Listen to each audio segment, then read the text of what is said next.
Hello বন্ধুরা, ভালোবাসার সকল রকমের গল্প পেতে এক্ষুনি আমাদের খোকনস ফিল্ম চ্যানেলটি সাবস্ক্রাইব করে পাশে থাকা বেল আইকনটি বাজিয়ে দিও। নিজের চোখে দেখতে পাচ্ছি আমার হাজবেন্ড শিশির অন্য একটা মেয়ের হাত ধরে খুব হেসে হেসে হোটেলে ঢুকছে। চোখ দিয়ে পানি আপনা আপনি গড়িয়ে পড়লো এসব দেখে। আমি বেশিক্ষণ দাঁড়িয়ে থাকতে পারলাম না ওখানে। তাড়াতাড়ি রিক্সা নিয়ে বাসায় চলে আসি। আমার ভেতরটা চলে যাচ্ছে। বাসায় এসে আমি চিৎকার করে কাঁদছি। আমি টিয়া। শিশিরের সাথে আমার পারিবারিকভাবেই বিয়ে হয়েছে 6 মাস আগে, কিন্তু আজ পর্যন্ত শিশির আমার সাথে ভালো করে কথা বলেনি। বাসরাত থেকেই দেখছি শিশির সারা রাত ফোনে কার সাথে যেন কথা বলে। প্রথমে কিছু মনে না করলেও আস্তে আস্তে আমার খারাপ লাগতে শুরু করে। তার উপর শিশির আমার সাথে কোনো ধরনের কথা বলতে নারাজ। আমি কার সাথে কথা বলবো? কিছু জিজ্ঞেস করলে শিশির আমার উপর হাত তুলতেও একবার ভাবেনি। ছোট ছোট ব্যাপারে চিল্লাচিল্লি করে আমার সাথে। শিশিরের কিছু ধরলে যাই নয় তাই বলে বকাবকি করে। অপমান করতেও একবার ভাবে না। বাবা মা নাকি আমায় কিছুই শিক্ষা দেয়নি, দিয়েছে শুধু, আর কিছু বলে না। এইটুকু বলেই চুপ করে চলে যায়। বাকি কথাটুকু আমি বুঝি না। এত কিছু সহ্য করেও সবার কথা ভেবে আমি শিশিরের কাছে পড়েছিলাম। কিন্তু আজ এসব দেখার পর আমি আর এক মুহূর্ত এই বাড়িতে বা শিশিরের সাথে থাকতে চাই না। আমি জানি আজকের ব্যাপারে কিছু জিজ্ঞেস করলেও শিশির আমাকে কিছুই বলবে না, উল্টো আমার গায়ে হাত তুলবে। তাই আমি আমার ব্যাগপত্র গুছিয়ে নিই। যেই রুম থেকে বের হব অমনি পেছন ফিরে দেখি শিশির দরজায় হেলান দিয়ে আমার দিকে তীক্ষ্ণ দৃষ্টিতে তাকিয়ে আছে। আমি এসবে কোনো ভ্রুক্ষেপ না দেখিয়ে ব্যাগ নিয়ে হাঁটা দিতেই শিশির আমার দিকে এক পা করে এগোয়। আমি কিছুটা ভয় পেয়ে থেমে যাই। শিশির আমার একদম কাছে এসে জিজ্ঞেস করে, কই যাচ্ছ? আমি তীক্ষ্ণ স্বরে বলি, বাবার বাড়ি। শিশির ভীষণ রেগে যায়, বলে, কেন? আমি বলেই ফেলি মনের কথাগুলি। আমি আর আপনার সাথে থাকতে চাই না, তাই ডিভোর্স পেপার পাঠিয়ে দেব, সাইন করে দিবেন।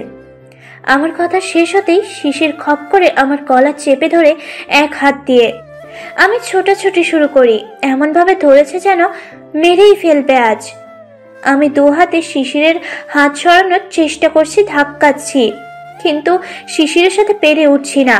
শিশির আমাকে পেছনে ঠেলে গলা চেপে ধরে বিছানায় ফেলে বিছানার সাথে চেপে ধরে। আমার শ্বাস যেন বন্ধ হয়ে আসছে। শিশির ছাড়ছেই না। আমার খুব কষ্ট হচ্ছে। চোখ দিয়ে টপ টপ করে পানি পড়ছে। এবার যেন আমার চোখ বন্ধ হয়ে যাবে, শরীর অবশ হয়ে আসছে আমার। ঠিক তখনই শিশির আমাকে ছেড়ে দেয় আর আমি কাঁদতে থাকি। শিশির আমার পাশে শুয়ে মাথায় নিজের এক হাতে রেখে অন্য হাত দিয়ে আমার মুখ চেপে ধরে বলে, আমাকে না বলে বাইরে যাওয়ার সাহস করে পেলে? আমার রাগে দুঃখে বমি পাচ্ছে। মন চাইছে শিশিরকে মেরে নিজেও মরে যাই। আমি চুপচাপ কাঁদছি।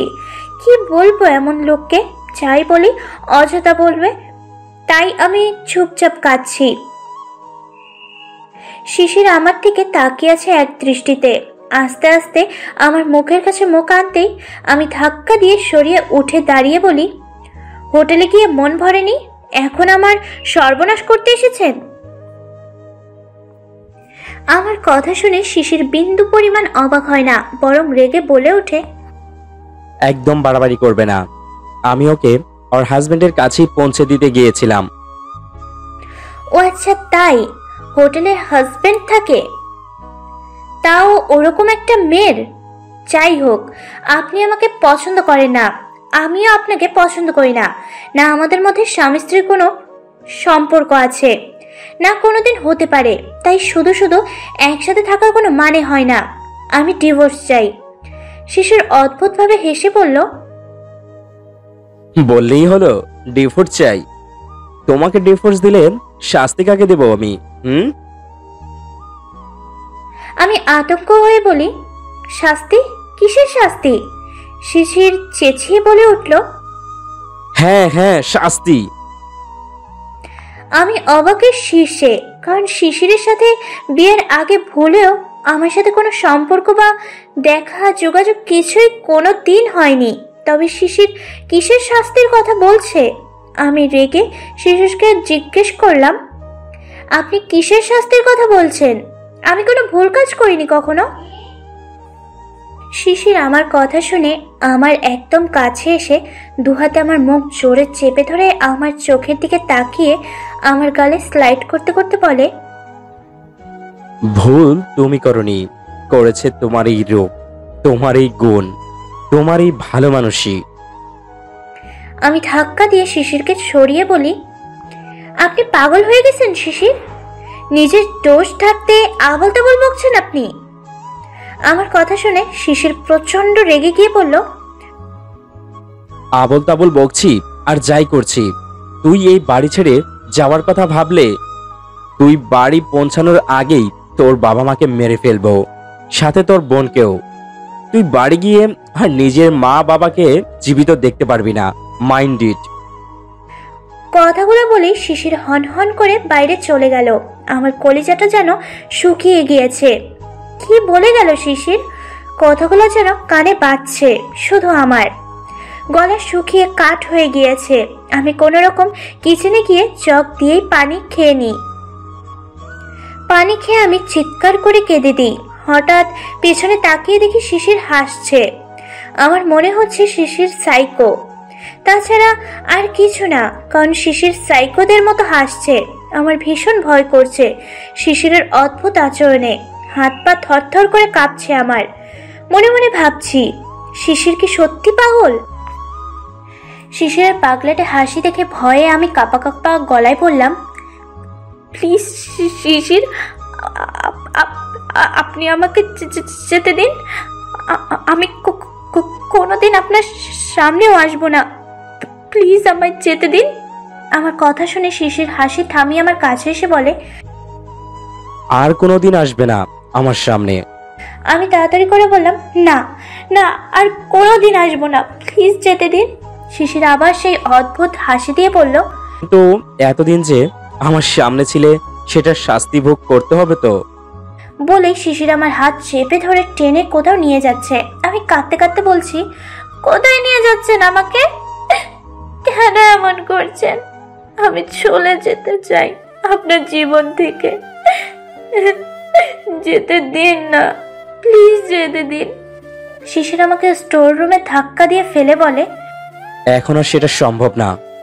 তুমি এসেছো নিজের ইচ্ছায় আমার লাইফে, কিন্তু যেতে হবে আমার ইচ্ছায়। বলেই ধরম করে দরজাটা লাগিয়ে দেয়। সাথে সাথে স্টোর রুম অন্ধকার হয়ে যায়। ভয় আমার গলা শুকিয়ে আসে। আমি তাড়াতাড়ি করে উঠে দরজা ধাক্কাতে থাকি। প্লিজ শিশির, দরজা খুলুন, আমার ভয় করছে। কেন এমন করছেন? কেন এসব করছেন? আমাকে আপনার পছন্দ নয়, তাহলে কেন আটকিয়ে রাখছেন? যেতে দিন, যেতে দিন না, আমাকে যেতে দিন। আমার দম বন্ধ হয়ে আসছে বাড়িতে। প্লিজ দরজা খুলুন, প্লিজ খুলুন। আমি হাজার আকুতি মিনতি করেও শিশিরের মন গলাতে পারিনি। দরজা তো খোলেইনি, কোনো সারা শব্দও নেই। তার মানে পুরো বাড়ি খালি। ভয়ে আমার আত্মা কেঁপে উঠছে। স্টোর রুমে চোখ বুলালাম, কোনো জানালা নেই। এই রুমের ভাঙা চুলা, ফেলে দেওয়া জিনিস সব, মাকড়সার জালে ভর্তি। রুম অন্ধকার, থমথমে ভাব পুরো রুমে। আমি ভয়ে দেওয়ালে ঠেসে বসে হাঁটুতে মুখ গুজে কেঁদে দিই। কি অদ্ভুত তোর কপাল টিয়া। বিয়ের পর হাজবেন্ড কত কিছু করে বউয়ের সাথে, আর আমার হাজবেন্ড নাকি আমাকে শাস্তি দিচ্ছে। আনুমানিক এখন রাত হয়ে গিয়েছে, সাথে আমার ভয়টাও বাড়ছে। দোতলার ডুপ্লেক্স বাড়িটাতে আমি আর শিশির ছাড়া কেউ থাকে না। একটা মেয়েট ছিল। বিয়ের 2 সপ্তাহ যাওয়ার পর শিশির তাকে তাড়িয়ে দিয়েছে আর আমাকে বলেছে, সব কাজ নিজে করবে, বাড়িতে কোনো মেড থাকবে না। কিন্তু এখন আমার ভয় অন্য জায়গায়। শিশির যদি বাড়িতে না থাকে, তার মানে এখন পুরো বাড়ি খালি। ছোট ছোট আওয়াজে এখন আমার খুব ভয় করছে। আমি দোয়া দুরুদ সব পড়ে ফেলেছি। আরো বেশ কিছুক্ষণ পর আমি গাড়ির শব্দ পাই, তাই আমি তাড়াতাড়ি উঠে আবার দরজা ধাক্কাতে থাকি। আমি জানি শিশির এসেছে। শিশির, প্লিজ দরজাটা খুলে দিন, আমার খুব ভয় করছে, প্লিজ। ওপাশ থেকে শিশির বলে ওঠে, এ বাড়ি ছেড়ে যাওয়ার ভূত চলে গেলে খুলে দিব। ততদিন এভাবেই থাকো মিস টিয়া পাখি। আমি কাঁদতে কাঁদতে বলি, শিশির আমি অন্ধকার খুব ভয় পাই, প্লিজ এমন ডিক্কু করবেন না। আমার এখানে থাকতে পারবো না, আমি এখানে থাকতে পারবো না, মরে যাব, প্লিজ খুলুন। শিশির চেঁচিয়ে বলে ওঠে, ঠিক আছে মরে যাও, আমার বাঁচার কারণ তোমার জন্যই মরেছে। তুমি মরে গেলে আমার কিচ্ছু যায় আসে না। মিস টিয়া মরে যাও তুমি। শিশিরের কথা শুনে আমি চুপ হয়ে যাই। এত কেন ঘৃণা করে শিশির আমাকে, যে আমার মৃত্যু কামনা করছে? শিশির কি করেছি এমন আমি? কি দোষ আমার রূপ ভালো মানুষিতে? না না, এভাবে চুপ করে থাকলে চলবে না, এখান থেকে বেরোতেই হবে। কিন্তু কি করে? শিশির দরজাই খুলছে না। নানান কথা ভাবতে ভাবতে আমি ঘুমিয়ে পড়ি। এক সময় সকালে আমার ঘুম ভাঙে, পায়ে হালকা ব্যথা অনুভব করি। তাকিয়ে দেখি একটা ইঁদুর পায়ে কামড় দিয়ে দৌড়। এটা দেখা মাত্র আমি চেঁচিয়ে শিশিরকে ডাকতে থাকি, শিশির, শিশির কোথায় আপনি? দরজা খুলুন, প্লিজ দরজা খুলুন। না, প্রায় আধা ঘন্টা ডাকার পরেও কোনো সাড়া শব্দ পেলাম না। বুঝতে বাকি রইল না শিশির ড্রিঙ্কস করে ঘুমাচ্ছে, তাই আমার ডাক কান অব্দি যাচ্ছে না। ছেলেটা ড্রয়িং রুমে বসে সারা রাত ড্রিঙ্কস করে, একটুও ঘুমায় না, পরে সারা সকাল ঘুমায়। এদিকে আমার করুণ অবস্থা, আমি ডেকেই যাচ্ছি, শিশির প্লিজ খুলুন, আমার খুব কষ্ট হচ্ছে। বেশ কিছুক্ষণ পর শিশির উপাস থেকে বলল, তুমি মরনি মিস টিয়া? রাগে দুঃখে বললাম, প্লিজ খুলুন, আমি এ বাড়ি ছেড়ে কোথাও যাব না। ও, তোমার মাথা থেকে তাহলে ভূত নেমে গিয়েছে। কথাটা বলে শিশির দরজা খুলে দিল। আমিও তাড়াতাড়ি রুম থেকে বেরোই, আর শিশির সাথে সাথে আমাকে দেওয়ালে চেপে ধরে বলে,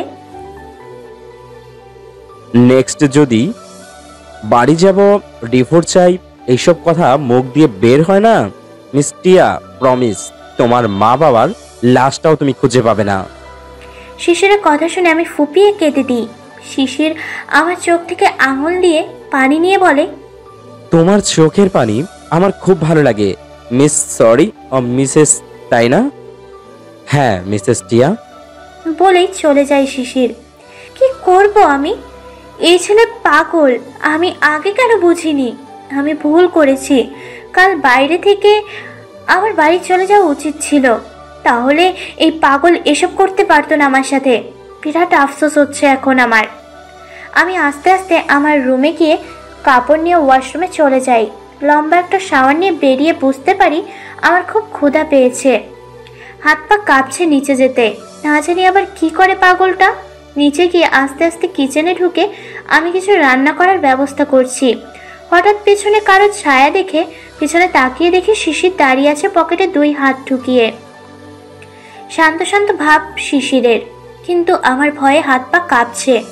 আমার অবস্থা দেখে শিশির বলে, এনি প্রবলেম? আমি শিশিরের কথা শুনে বলি, না।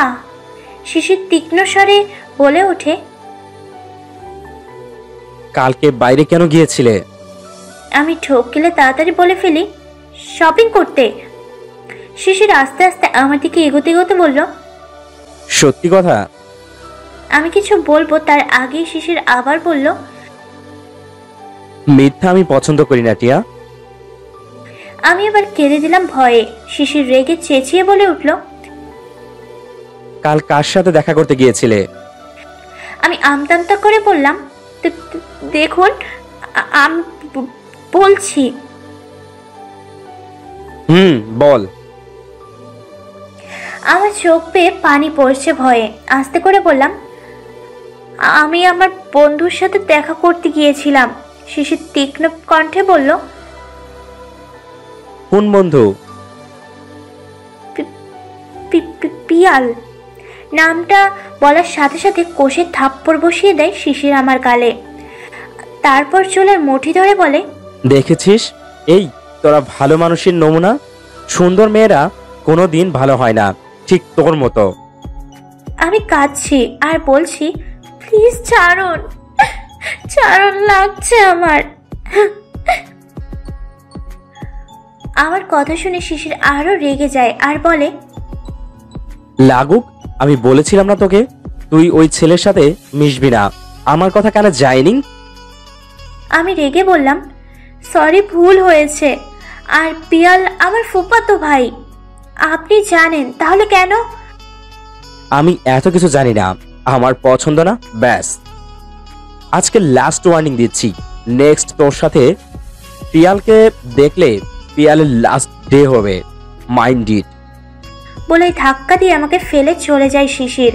আর আমি চিৎকার করে কাঁদছি, আমার সাথে কেন এসব হচ্ছে আমি কিছু বুঝতে পারছি না। শিশির আমার মৃত্যু চায়, কিন্তু পিয়ালের সাথে দেখলে তার চলে, কি অদ্ভুত। আজ 2 দিন আমি অপেক্ষা করছি কবে শুক্রবার আসবে আর কবে আমার শাশুড়ি এই বাড়িতে আসবে। আর আমি বলবো, আপনার ছেলে পাগল, সাইকো, আমাকে আমার বাবা মাকে মেরে ফেলার হুমকি দেয়। আপনার ছেলে, আমার শাশুড়ি খুব ভালো লয়ার, তাই উনি ঢাকা থাকেন। এই বাড়িটা শহরের একটু বাইরে, তাই তিনি এখানে থাকতে পারেন না, কিন্তু প্রতি শুক্রবার তিনি আসেন আমার সাথে দেখা করতে। কিন্তু অদ্ভুত ব্যাপার হচ্ছে, শাশুড়ি যেদিন আসে ওই দিন শিশিরের ছায়াও এ বাড়িতে দেখা যায় না। শাশুড়ি গেলেই শিশির বাড়ি আসে। এই 6 মাস আমি এরকমই দেখছি, কিন্তু কখনো শাশুড়িকে কোনো প্রশ্ন করিনি, আর শিশিরকে তো কিছু জিজ্ঞেস করতেই পারবো না। কিন্তু এবার আমি ঠান নিয়েছি, আমি আমার শাশুড়িকে জিজ্ঞেস করব, শিশির আমার সাথে এসব কেন করছে। আমি জানি, হোক আর না হোক, মা জানে শিশির কেন এমন করছে আমার সাথে, কারণ শিশিরের কোনো ভাই বোন নেই, শিশির একা। আর আমার শ্বশুরও শিশির ছোট থাকতেই মারা গিয়েছেন, মার মুখে শুনেছি। তাই শিশিরে কিছু হয়ে থাকলে সব জানবার কথা আমার শাশুড়ি মারি। ব্যাপারটা খুব ভেবেচিন্তে বের করেছি, ব্যাস শাশুড়ি মার আসার পালা। বারান্দায় দাঁড়িয়ে হাজার কিছু ভেবে ফেললাম। আস্তে আস্তে ঘরে গিয়ে দেখলাম ঘড়িতে রাত 2টা বাজে। শিশিরের এই অদ্ভুত রূপ দেখার পর থেকে আমার আর ঘুম পায় না। যদি শিশির আমাকে ঘুমের মধ্যে মেরে ফেলে, সেই ভয়ে ঘুমাতে পারি না। ড্রয়িং রুমে থেকে টিভির সাউন্ড ভেসে আসছে খুব তীব্রভাবে। শিশির সারা রাত ড্রিঙ্কস করবে আর টিভি অন করে রাখবে, একটা বাজে অভ্যাস। আমি আস্তে আস্তে একটু উপর থেকে নিচে উকি দিয়ে দেখি শিশির ড্রিঙ্কস করে বুঁদ হয়ে ঘুমাচ্ছে। তাই আমি আস্তে আস্তে পা টিপে টিপে নিচে যাই, উদ্দেশ্য টিভিটা অফ করা। আস্তে করে সেন্টার টেবিলটার উপর থেকে রিমোটটা নিয়ে টিভিটা অফ করে দিই। এই 6 মাসে এই প্রথম আমি টিভিটা অফ করতে নিচে নেমেছি, না হলে 6 মাস যাবৎ এইভাবেই থাকতো। পাশে ফিরতেই চোখ পড়ল মেইন ডোরটা, দেখেই মন চাইছে ছুটে বেরিয়ে যাই এই নরক থেকে। আমি একটু শিশিরের দিকে তাকাই, এত বাজেভাবে ড্রিঙ্কস করে ঘুমাচ্ছে, কিন্তু তাও রাজপুত্র এর মতো লাগছে, যেমন কোনো মেয়ের স্বপ্নের রাজপুত্র। ঘোড়া চড়ে আসতে আসতে ঘুমিয়ে গিয়েছে বেচারা। কিন্তু শিশির রাজপুত্র হলেও আমার স্বপ্নের রাজপুত্র তো আর না। তাই আমি শিশিরের ঘুমের ফায়দা লোটার চেষ্টা করি। আস্তে আস্তে মেইন ডোর এর দিকে যেতে লাগি। হ্যাঁ, পালানোই আমার উদ্দেশ্য। পা টিপে টিপে গিয়ে দরজা খোলার চেষ্টা করতেই বুঝি দরজা খুলছে না। আমার বুঝতে বাকি নেই, এই দরজা শিশির ছাড়া কেউ খুলতেও পারবে না। এই ছেলে আমি পালাবো ভেবে 2 দিন ধরে বাড়ির বাইরে যায়নি। সে এভাবে দরজা খুলে ড্রিঙ্কস করে পরে থাকবে না, সেটা আমার আগে ভাবা উচিত ছিল। হতাশ হয়ে আবার রুমে ফেরার জন্য পিছন ফিরতেই আমার কলিজা শুকিয়ে আসে। ভয়ে হাত পা কাঁপাকাঁপি অবস্থা, কারণ শিশির পায়ের উপর পা তুলে সোফায় বসে আর আমার দিকে অগ্নিদৃষ্টিতে তাকিয়ে আছে আর এক হাত দিয়ে বিয়ার খাচ্ছে। আমি কি করব এখন ভাবতে ভাবতে আল্লাহ আল্লাহ জিকির করছি। এমন সময় শিশির বলে উঠল, তুমি তো দেখছি তোমার বাবা মাকেও একটুও ভালোবাসো না।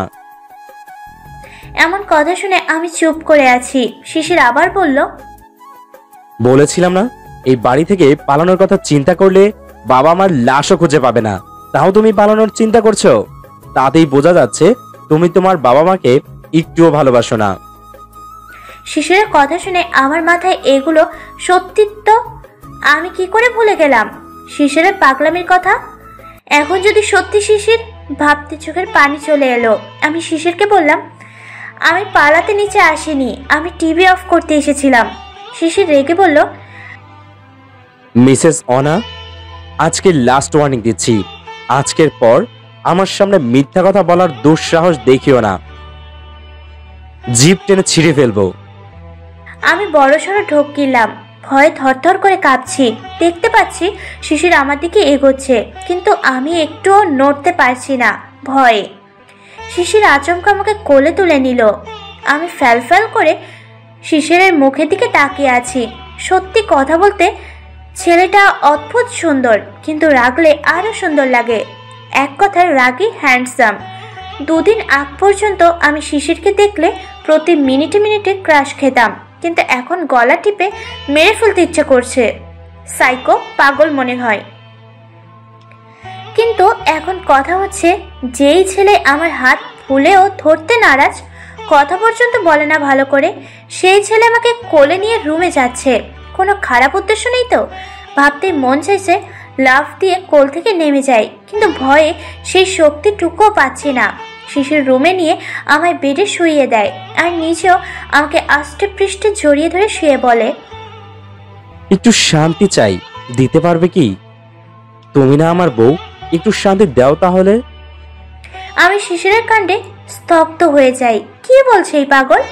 আমার শান্তি কেড়ে নিয়ে আমার কাছে শান্তি চাইছে। মন চাইছে লাথি দিয়ে ফেলে দিই, কিন্তু যেভাবে বলছে কেন যেন মায়া হচ্ছে। আমি বললাম, শান্তি কিভাবে দেয়? শিশির ঘুমে ঘুমে বলল, যেভাবে নিশু দিত সেইভাবে। কিভাবে দিত? চুলে হাত বুলিয়ে। আমার চোখ দিয়ে পানি পড়ছে, আর শিশিরের চুলে হাত বোলাচ্ছি। ভাবছি নিশুকে। শিশিরের মুখে মেয়ের নাম শুনে যেন কলিজা ছিঁড়ে যাচ্ছে। আমার খুব কষ্ট হচ্ছে। এতটা কষ্ট তো ওই মেয়ের সাথে হোটেলে ঢুকতে দেখেও হয়নি।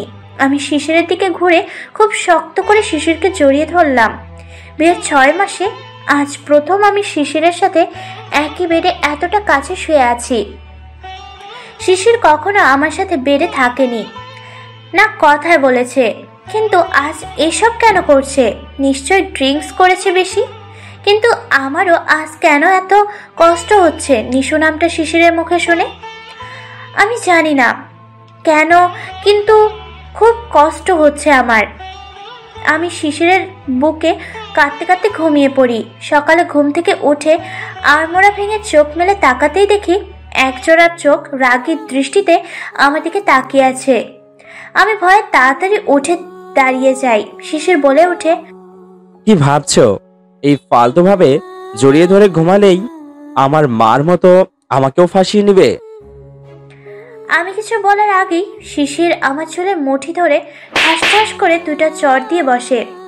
আমার চোখ দিয়ে টপ টপ করে পানি পড়ছে। শিশির চেঁচিয়ে বলে ওঠে, যদি ভাবিস রূপ আর ভালো মানুষের ছলনা দিয়ে আমাকে গলাতে পারবি, তাহলে তুই ভুল ভাবছিস। বলেই আমাকে ধাক্কা দিয়ে বেডে ফেলে চলে যায়। আর আমি বসে বসে কাঁদছি। এই কান্না ছাড়া হয়তো আমার আর কিছু করার নেই এখন। কালকের পরদিন শুক্রবার। শাশুড়ি এলে আর কিছু জিজ্ঞেস না করে বলবো, আমি আমার বাসায় যেতে চাই, ব্যাস। আমি উঠে ফ্রেশ হয়ে বারান্দায় দাঁড়িয়েছিলাম আর ভাবছিলাম কি করা যায়। এর মধ্যে শিশির পেছন থেকে বলে উঠল, আমার কিছু ফ্রেন্ড আসবে, যাও রান্না করো। শুনে মাথায় আকাশ ভেঙে পড়ল। এখন কয়টা বাজে জানেন আপনি? শিশির দাঁতের দাঁত চেপে বলল। হোয়াই? আমি একটু ভয় পেয়ে বললাম, দেখুন। শিশির রেগে বলল, সব কথার মধ্যে দেখুন বলো কেন তুমি? আমি দেখছি প্লাস শুনতেও পাচ্ছি। দেখুন, আমি রান্না পারি, কিন্তু অতটা ফাস্ট না যে দুপুর 12টায় রান্না বসিয়ে 1 থেকে 2টার মধ্যে রেডি করে ফেলতে পারবো। আই ডোন্ট নো কিভাবে কি করবে। ওরা আসছে, কিভাবে কি করবে তা তুমি জানো। বলেই পাগলটা চলে গেল। আমি আয়নার সামনে গিয়ে দাঁড়ালাম। গালে 5 আঙুলের দাগ স্পষ্ট। দীর্ঘশ্বাস ফেলে আস্তে আস্তে নিচে গিয়ে কিচেনে ঢুকলাম। কিচেনে দাঁড়িয়ে ভাবছি কি করব। গেস্ট আসলে মিনিমাম 5 থেকে 6টা আইটেম করতে হয়, কিন্তু আমি না হয় কমই করলাম, তাও তো টাইম লাগবে। ঘড়িতে 12টা থেকে 12:20 বাজে। কান্না পাচ্ছে খুব। আজ মনে হচ্ছে পিয়ালের ভালোবাসা গ্রহণ করলেই পারতাম। ঠান নিলাম এই পাগলকে ডিভোর্স দিয়ে পিয়ালকেই বিয়ে করব। বেচারা এখনো আমাকে ভালোবাসে, কিন্তু আমি ফুফাতো ভাই বলে কোনো সময় তার ভালোবাসার কদর করিনি। কিন্তু আজ যদি পিয়ালকে বিয়ে করতাম তো এই পাগল কোথায় পেত আমায়? অনেক ট্রাই করে আমি চিকেনটা বসিয়েছি, কিন্তু আর কিছু পারছি না। নতুন রাঁধুনি আমি চাইলেই ফার্স্ট সব করতে পারছি না। তার উপর শুধু রান্না করলেই তো হয় না, রান্না ভালো হয়েছে কিনা তাও তো খেয়াল রাখতে হয়। কিন্তু এত দিক খেয়াল রাখতেই পারছি না। ঘড়িতে 1টা বাজে। আমি অনেক যুদ্ধ করে রাইস বসালাম। একটু পর শিশির এলো কিচেনে। আমি ছোটাছুটি করে রান্না করছি। ঘেমে নে একাকার অবস্থা। শিশির আমার দিকে ভালো করে তাকিয়ে বলল, যুদ্ধে নেমেছ মনে হচ্ছে। আমি ভ্রুকুচকে বললাম, সে কি, আপনি তো এটাই চেয়েছিলেন যে আমি যুদ্ধ করি, কষ্ট পাই। শিশির আবার সেই অদ্ভুত আর পাগলাটের মতো হাসছে। আমি বললাম, কেন এমন করছেন আমার সাথে? কি মজা পান আমাকে কষ্ট দিয়ে? শিশির আমার কথা শুনে চুপচাপ চলে গেল কিচেন থেকে। আমি মনে মনে ভাবছি, একদিন আমি আপনাকে ফেলে চলে যাব, তখন আপনি আমাকে খুঁজবেন, পাগলের মতো খুঁজবেন। 3টা বাজে। শিশিরের বেশ কিছু ফ্রেন্ড এসেছে। ড্রয়িং রুমে সবাই বসে আড্ডা দিচ্ছে। শিশির বাইরে থেকে খাবার অর্ডার করেছে। আমি সেগুলোই ডাইনিংয়ে সার্ভ করছি আর ভাবছি, খাবার যেহেতু অর্ডারই করবি তাহলে আমাকে কেন গাধীর মতো খাটালি? শিশির আমাকে ড্রয়িং রুমে যেতে বারণ করেছে বন্ধুদের সামনে, কিন্তু আমি খাবার সার্ভ করে হনহন করে শিশিরকে ডাকতে চলে গেলাম। ওদের একটু কাছে যেতেই আমার মনে পড়লো শিশিরের কথা। চলে আসতে ধরবো তার আগেই একজন দেখে ফেলেছে। আরে এই তো ভাবি, চলে যাচ্ছেন কেন? এদিকে আসুন, আপনাকে দেখতেই তো এ বাড়ি আসা। আমি কি করব বুঝতে পারছি না, তাই সবাইকে সালাম দিলাম। এর মধ্যে শিশির অগ্নি দৃষ্টিতে আমাদেরকে তাকিয়ে বলল, একটা খুনিকে আর কি দেখবি তোরা, চল খেয়ে নিবি। মাথায় আকাশ ভেঙে পড়লো আমার শিশিরের কথা শুনে। আমি আর খুনি? তারপর শিশিরের সব বন্ধুরা খেয়ে আড্ডা দিয়ে কিছুক্ষণ পর চলে গেল। আমি কিচেনেই ছিলাম, পরে আর ওদের সামনে যাইনি। আমি টুকটাক গোছগাছ করছিলাম, কিন্তু চিন্তা যে শিশির কেন আমাকে খুনি বলল, এসব চিন্তার মাঝে হঠাৎ শিশির এসে আমায় টেনে হিস্ট্রে রুমে নিয়ে যাচ্ছে। রুমে নিয়েই ফ্লোরে ছুঁড়ে মারলো। আমি মুখ থুবড়ে পড়েছি। মুখে বেশ পেইন অনুভব করছি। ভয়ে হাত পা কাঁপছে। ঘুরে শিশিরের দিকে তাকাতেই দেখলাম পরনে বেল্ট খুলছে শিশির। খুব ভালো লাগে না নিজের রূপ অন্যকে দেখাতে।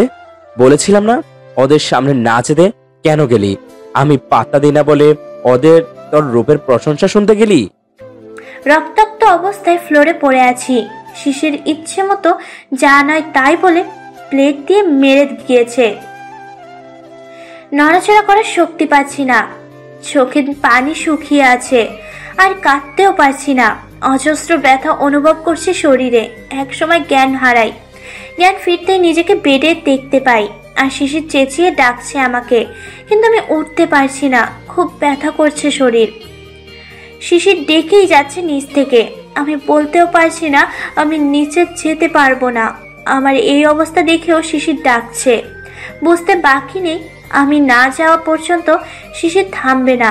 প্রচুর কষ্ট করে উঠে বসে শুনতে পারলাম শিশির বলছে, আর একবার ডাকবো না, যদি না আসে তো আমার থেকে খারাপ কেউ হবে না।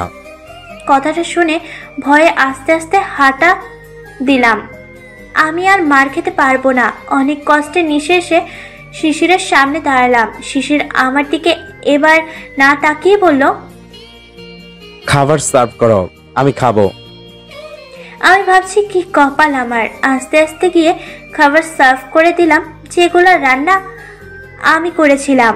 বাইরে থেকে আনা খাবার আর দেখতে পেলাম না। সার্ভ করে বললাম, করেছি। শিশির এসে খেতে বসলো, খুব আরাম আর মজা করে খাচ্ছে। আর আমার মন চাইছে শিশিরকে একটু বিষ খাইয়ে দিতে। শিশির পকেট থেকে ট্যাবলেট টেবিলের উপর রেখে আমাকে বলল, খেয়ে ওষুধটা খেয়ে নাও, বাইরে যাব তোমাকে নিয়ে। আমি বেশ অবাক হলাম, কিন্তু কিছু জিজ্ঞেস করার সাহস পাচ্ছি না। কিন্তু আমি বললাম আমি খাবো না বলেই চলে আসছিলাম উপরে, কারণ দাঁড়িয়ে থাকার শক্তি আমার নেই এখন। কিন্তু শিশিরের কথায় থেমে গেলাম। আমাকে রাগিও না, মার না খেতে চাইলে ভালোই ভালোই খেয়ে নে, তোর জন্য ভালো হবে এটা। আর যাই হোক, আমি আর মার খেতে পারবো না। আর আমার জন্য যে শিশিরের মনে একটু মায়া নেই সেটা মার খেয়েই বুঝেছি। প্রতিটা বেল্টের আঘাত গায়ের জুড়ে ছিল। তাই আমি বসে খেতে শুরু করলাম। খেয়ে ঔষধ খেয়ে আমি ড্রয়িং রুমে সোফায় শুয়ে আছি। উপরে যাওয়ার শক্তি পাচ্ছি না। কোনো সময় যে ঘুমিয়ে পড়েছি বলতে পারবো না। কিছুক্ষণ পর শিশির এসে দেখে অনা সোফায় ঘুমিয়ে আছে। কাছে গিয়ে অনেকক্ষণ তাকিয়ে থাকে শিশির, তারপর নিজে নিজেই বলে, একটু বেশি করে ফেলেছি, শরীর ফুলে গেছে। জ্বর তো নেই, উল্টো শরীর ঠান্ডা হয়ে আছে। বলেই শিশির কম্বল টেনে দেয় শরীরে। আরামে অনা আরো গভীর ঘুমের রাজ্যে পাড়ি দেয়। শিশিরের কায়রা অনা দেখতে পায়নি। তারপর শিশির ব্যাগ প্যাক করতে থাকে আর নানান কিছু বিড়বিড় করতে থাকে। কোথায় যাব, কেন যাচ্ছি জানি না, কিন্তু মার কাছে অনা কিছু বললে সেটা অনার জন্য ভালো হবে না। আমি চাই না অনাও নিশির মতো কিছু হোক। হ্যাঁ, অনার জন্য আমার কোনো মায়া কেন নেই, কিন্তু আমি কাউকে মৃত্যুর মুখে ঠেলে দিতে পারি না। তোমাকে যা করার আমি নিজেই করব মিসেস অনা। অনার দিকে এক দৃষ্টিতে তাকিয়ে শিশির কথাগুলো বলেই দরজা বাইরে দিয়ে লক করে চলে যায়। প্রায় সন্ধ্যের দিকে আমার ঘুম ভাঙে। আর মোড়া ভেঙে আস্তে আস্তে উঠে বসতেই আমার চোখ কপালে। আশেপাশে তাকিয়ে দেখি শিশিরও নেই। শরীরে ব্যথাটাও কম লাগছে এখন। আমি আস্তে আস্তে উঠে দাঁড়িয়ে ভাবছি, শিশির উপরে আনলো আমাকে। মনে হয় একটু দয়া হয়েছে ছেলেটার। আমি একটু ফ্রেশ হয়ে এসে রুমে বসে ভাবছি, শিশির আমাকে খুনি কেন বললো, এভাবে মারলো শুধু ওদের সামনে গিয়েছি বলে। কি অদ্ভুত, তুই আমাকে দেখতে পারিস না কিন্তু অন্য কেউ দেখলে দোষ। অদ্ভুত, অসহ্য লাগছে সব। মাথাটা ফেটে যাচ্ছে। হঠাৎ খেয়াল করলাম প্যাক করা। মনে পড়লো শিশির কোথাও যাওয়ার কথা বলছিল, কিন্তু কোথাও গেলে কাল শাশুড়ির সাথে দেখা করব কি করে, সব বলবো কি করে। না, কিছুতেই আর শিশিরের সাথে এক বাড়িতে থাকা সম্ভব না। শিশির কোন সময় আমাকে মেরে ফেলে তার শিওর নেই। কিন্তু কিভাবে বেরোবো এখান থেকে? ফোনটাও শিশির নিয়ে রেখেছে। পিয়ালকে একটা ফোন দিতে পারলেও কাজ হতো, কিন্তু এখন আমি নিরুপায়। মা বাবাও কেমন, যেই মেয়ের সাথে প্রতিদিন ফোন দিয়ে কথা বলতো তার কোনো খবর নেই। তাও তারা কেন আসছে না এ বাড়িতে আমায় খুঁজতে? হঠাৎ খুট করে দরজা খুলে শিশির রুমে এলো। এসেই আমার কপালে হাত দিল। আমি ফ্যাল করে তাকিয়ে আছি। কপালে হাত দিয়ে কিছু একটা দেখে বলল, একদম ঠিক আছো, যাও রেডি হয়ে নাও। আমি আমতা করে বললাম, আমরা কোথায় যাচ্ছি? শিশির রেগে বলল, আমি তোমাকে প্রশ্ন করতে বলেছি? আমি অনেক কষ্টে বললাম, দেখুন আমি কোথাও যাব না কাল। শিশির আবার সে অদ্ভুত হাসি দিয়ে বলল, হ্যাঁ, কাল মা আসবে আর তুমি ওনাকে সব বলবে, আর উনি তোমাকে বলবে, হ্যাঁ মা, তুই এই নরপিচাসটাকে ছেড়ে চলে যা, তাই তো মিসেস অনা? আমি শিশিরের কথা শুনে কাশতে লাগলাম। মাথায় আসছে না মনের কথা বুঝলো কি করে। আমার কাশি দেখে শিশির পানি এনে আমার সামনে ধরলো। আমি অবাক হলাম, কিন্তু কাশি থামাতে না পেরে খেয়ে নিলাম। পানি খাওয়ার কিছু সেকেন্ড এরপর আমার মাথা ঘুরতে লাগলো। আমি একবার শিশিরের দিকে তাকাতেই দেখলাম মুখে সেই অদ্ভুত হাসি। ব্যাস, চোখ বুঝে এলো, আর কিছু মনে নেই। অনা বেডে ঢুলে পড়তেই শিশির বলে উঠল, ভালোভাবে বলেছিলাম, শুনলে না? বলে কাভার থেকে একটা বোরখা এনে নিজেই পরিয়ে দিল। তারপর কোলে করে নিয়ে কারে বসিয়ে দিল। আর মেইন গেটের দারোয়ানকে সব দেখে রাখতে বলে শিশির কার স্টার্ট দিল। রাত 11টা বাজে। শিশির একমনে ড্রাইভ করছে আর বারবার অনাকে দেখছে। কালো বোরখা পরায় মুখটা আরো উজ্জ্বল লাগছে। ল্যাম্পপোস্টের আলো মুখে পড়ায় সৌন্দর্য আরো বেড়ে গেছে। তাই শিশির না চাইতেও বারবার অনার দিকে চোখ যাচ্ছে। 12টার দিকে আমার জ্ঞান ফিরে। আমি চোখে ঝাপসা ঝাপসা দেখছি। আশেপাশে তাকিয়ে দেখি গাড়িতে আছি, কিন্তু শিশির গাড়িতে নেই। নিজে থেকে তাকিয়ে অবাক হই বোরখা পরনে দেখে। বুঝতে বাকি নেই পানিতে কিছু মেশানো ছিল। আর এই মুহূর্তে আমার মনে হচ্ছে শিশির আমাকে বেঁচে দেবে না তো। আমার খুব কান্না পাচ্ছে। গাড়ির দরজাটাও লক করা, খুলছে না। আমি বসে বসে কাঁদছি। প্রায় অনেকক্ষণ হয়ে গিয়েছে, শিশির আসছে না। আর আমার ভয় বাড়ছে। গাড়িটাও রাস্তার একপাশে দাঁড় করানো, কাউকে দেখতে পাচ্ছি না। প্রায় আরো 1 ঘন্টা পর শিশির হুট করে কই থেকে এসে দরজা খুলে গাড়িতে বসে। আমি প্রথমে ভয় পেলেও শিশিরকে দেখে লাফ দিয়ে 2 হাতে চাপটে ধরি। শিশির কিছু বলছে না, কিন্তু আমি ফুপিয়ে কাঁদছি আর ভয়ে হাত পা কাঁপছে আমার। হঠাৎ শিশির বলে উঠল, বেঁচে দেয়নি এখনো? কথাটা শোনা মাত্র আমি শিশিরকে ছেড়ে দিই আর তীক্ষ্ণ কণ্ঠে বলি, আপনি মানুষ? শিশির আমার দিকে তাকিয়ে বলে, না, অমানুষ। আমি চেঁচিয়ে বলি, শুধু অমানুষ না, আপনি জানোয়ার একটা। শিশির আমাকে একটা কোষে চর দিয়ে বলে, জানোয়ারের মতো কি করেছি আমি? এই কথা শুনে রাগ উঠে যায়। জানোয়ারের মতো কি করেননি আপনি? বিয়ের 6 মাস ধরে আপনি আমার সাথে যাই নয় তাই ব্যবহার করছেন। এখন তো আপনার অদ্ভুত রূপ বেরিয়েছে। মেয়েদের নিয়ে হোটেলে যান, তারপর আমাকে আবার পরিবারকে মেরে ফেলার হুমকি দিচ্ছেন। সামান্য বন্ধুদের সামনে গিয়েছি বলে বেল্ট দিয়ে মেরেছেন। এগুলা জানোয়ার ছাড়া আর কে করে? শিশির কিছু বলছে না, চুপ করে আমার দিকে তাকিয়ে আছে। আমি আবার বললাম, কেন এমন করছেন আপনি? আর কই নিয়ে যাচ্ছেন আমাকে? মারতে নিশ্চয়? শিশির শান্ত স্বরে বলল, বেশি বলছো না? তোমাকে মারার হলে আমার বাড়িতে মেরে ফেলতাম, তাও অনেক আগে। 6 মাস সহ্য করতাম না। কেন তোমাকে মারতে পারিনি জানি না। কি ভয়ঙ্কর কথা এই পাগলের। আমার বুকের ভেতর ভয়ে টিপ টিপ বেড়ে গেল। কিন্তু অদ্ভুত কথা হচ্ছে, আমায় মারবে কেন? কি করেছে আমি? হাজার প্রশ্ন মাথায় থাকলেও আমি আর কিছু বললাম না।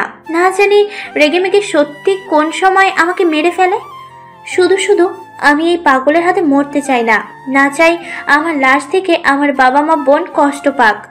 শিশির আমাকে ভালো না বাসলেও তারা তো বাসে। এইটাই আমার বেঁচে থাকার জন্য যথেষ্ট বাকি জীবন। এদিকে পিয়াল ফলো করছে শিশিরদের গাড়িকে। সে লোক লাগিয়ে রেখেছিল শিশিরের বাসায়। যেই খবর পেয়েছে অনাকে নিয়ে শিশির বাইরে যাচ্ছে, সেও ফলো করে তাদের সাথে যাচ্ছে। বেশ কিছুক্ষণ পর আর না পেরে আমি জিজ্ঞেস করলাম, কই যাচ্ছি আমরা? শিশির ড্রাইভ করতে করতে বলল, হানিমুন করতে। আমি সাথে সাথে বিস্ময় চোখে শিশিরের দিকে তাকালাম। আর শিশিরের পাগলের মতো হাসছে। অদ্ভুত পাগল লাগছে শিশিরকে। শিশিরের অদ্ভুত হাসি কিছুক্ষণ দেখে আমিও একটু হেসে বললাম, আমার সাথে আপনি হানিমুনে যাবেন? আমি বিশ্বাস করি না। শিশির হেসেই বলল, কেন করলে? কে আটকাবে আমায়? আমার কাশি উঠে গেল এই কথা শুনে। আপনি পাগল শিশির? কয়দিন আসালামে ছিলেন? শিশির আমার দিকে তাকিয়ে বলল, 3 মাস, বেশি না। কথাটা শুনে যেন আমি আকাশ থেকে পড়লাম। মানে কি সত্যি শিশির পাগল? আমি আমতা আমতা করে বললাম, আপনি মিথ্যা বলছেন তাই না? মজা করছেন আমার সাথে? শিশির গাড়ি থামিয়ে আমার দিকে তাকিয়ে আছে। আমার ভয় করছে খুব। মনে হচ্ছে এই বুঝি আমি স্ট্রোক করব। জানো তো মিসেস অনা, আমরা সামনের মানুষকে যেমন দেখি বা ভাবি, তার ব্যাপারে চিন্তা করি, সব আমাদের ভাবনা বা চিন্তার সাথে মিলে না। আমি শিশিরের কথায় আগামাথা কিছুই বুঝলাম না। ফ্যাল করে তাকিয়ে আছি আর বললাম, মানে কি আপনার কথার? শিশির দীর্ঘশ্বাস ফেলে বলল, মনে হচ্ছে এই যে তোমার ফ্যামিলি আমার ব্যাপারে কিছু না জেনেই তোমার মতো একটা মেয়েকে আমার হাতে তুলে দিয়েছে। তোমার যদি একটা ভাই থাকতো তাহলে নিশ্চয়ই আমার ব্যাপারে খোঁজ খবর নিত। তখন তোমার সাথে আমার বিয়েটা হতো না, কিন্তু এখন হয়ে গেছে। আর তুমি আমি ফেঁসে গেছি। যদিও আমি কিছুই বুঝলাম না, কিন্তু তাও জিজ্ঞেস করলাম, যদি আপনি বিয়েতে রাজি নাই থাকেন তবে বিয়ে করলেন কেন? শিশির তীক্ষ্ণ দৃষ্টি নিক্ষেপ করে বলল, সেটা জানার চেষ্টাও কোনোদিন তুমি করো না। তোমারই মঙ্গল তাতে, মাইন্ড ইট। আমি স্তব্ধ হয়ে বসে আছি। কি বলবো, এমন কথায় মাথায় আসছে না। তবে এতটুকু বুঝতে পারছি, আমার পরিবার আর আমার থেকে এখনো অনেক কিছু লুকানো শিশির ব্যাপারে।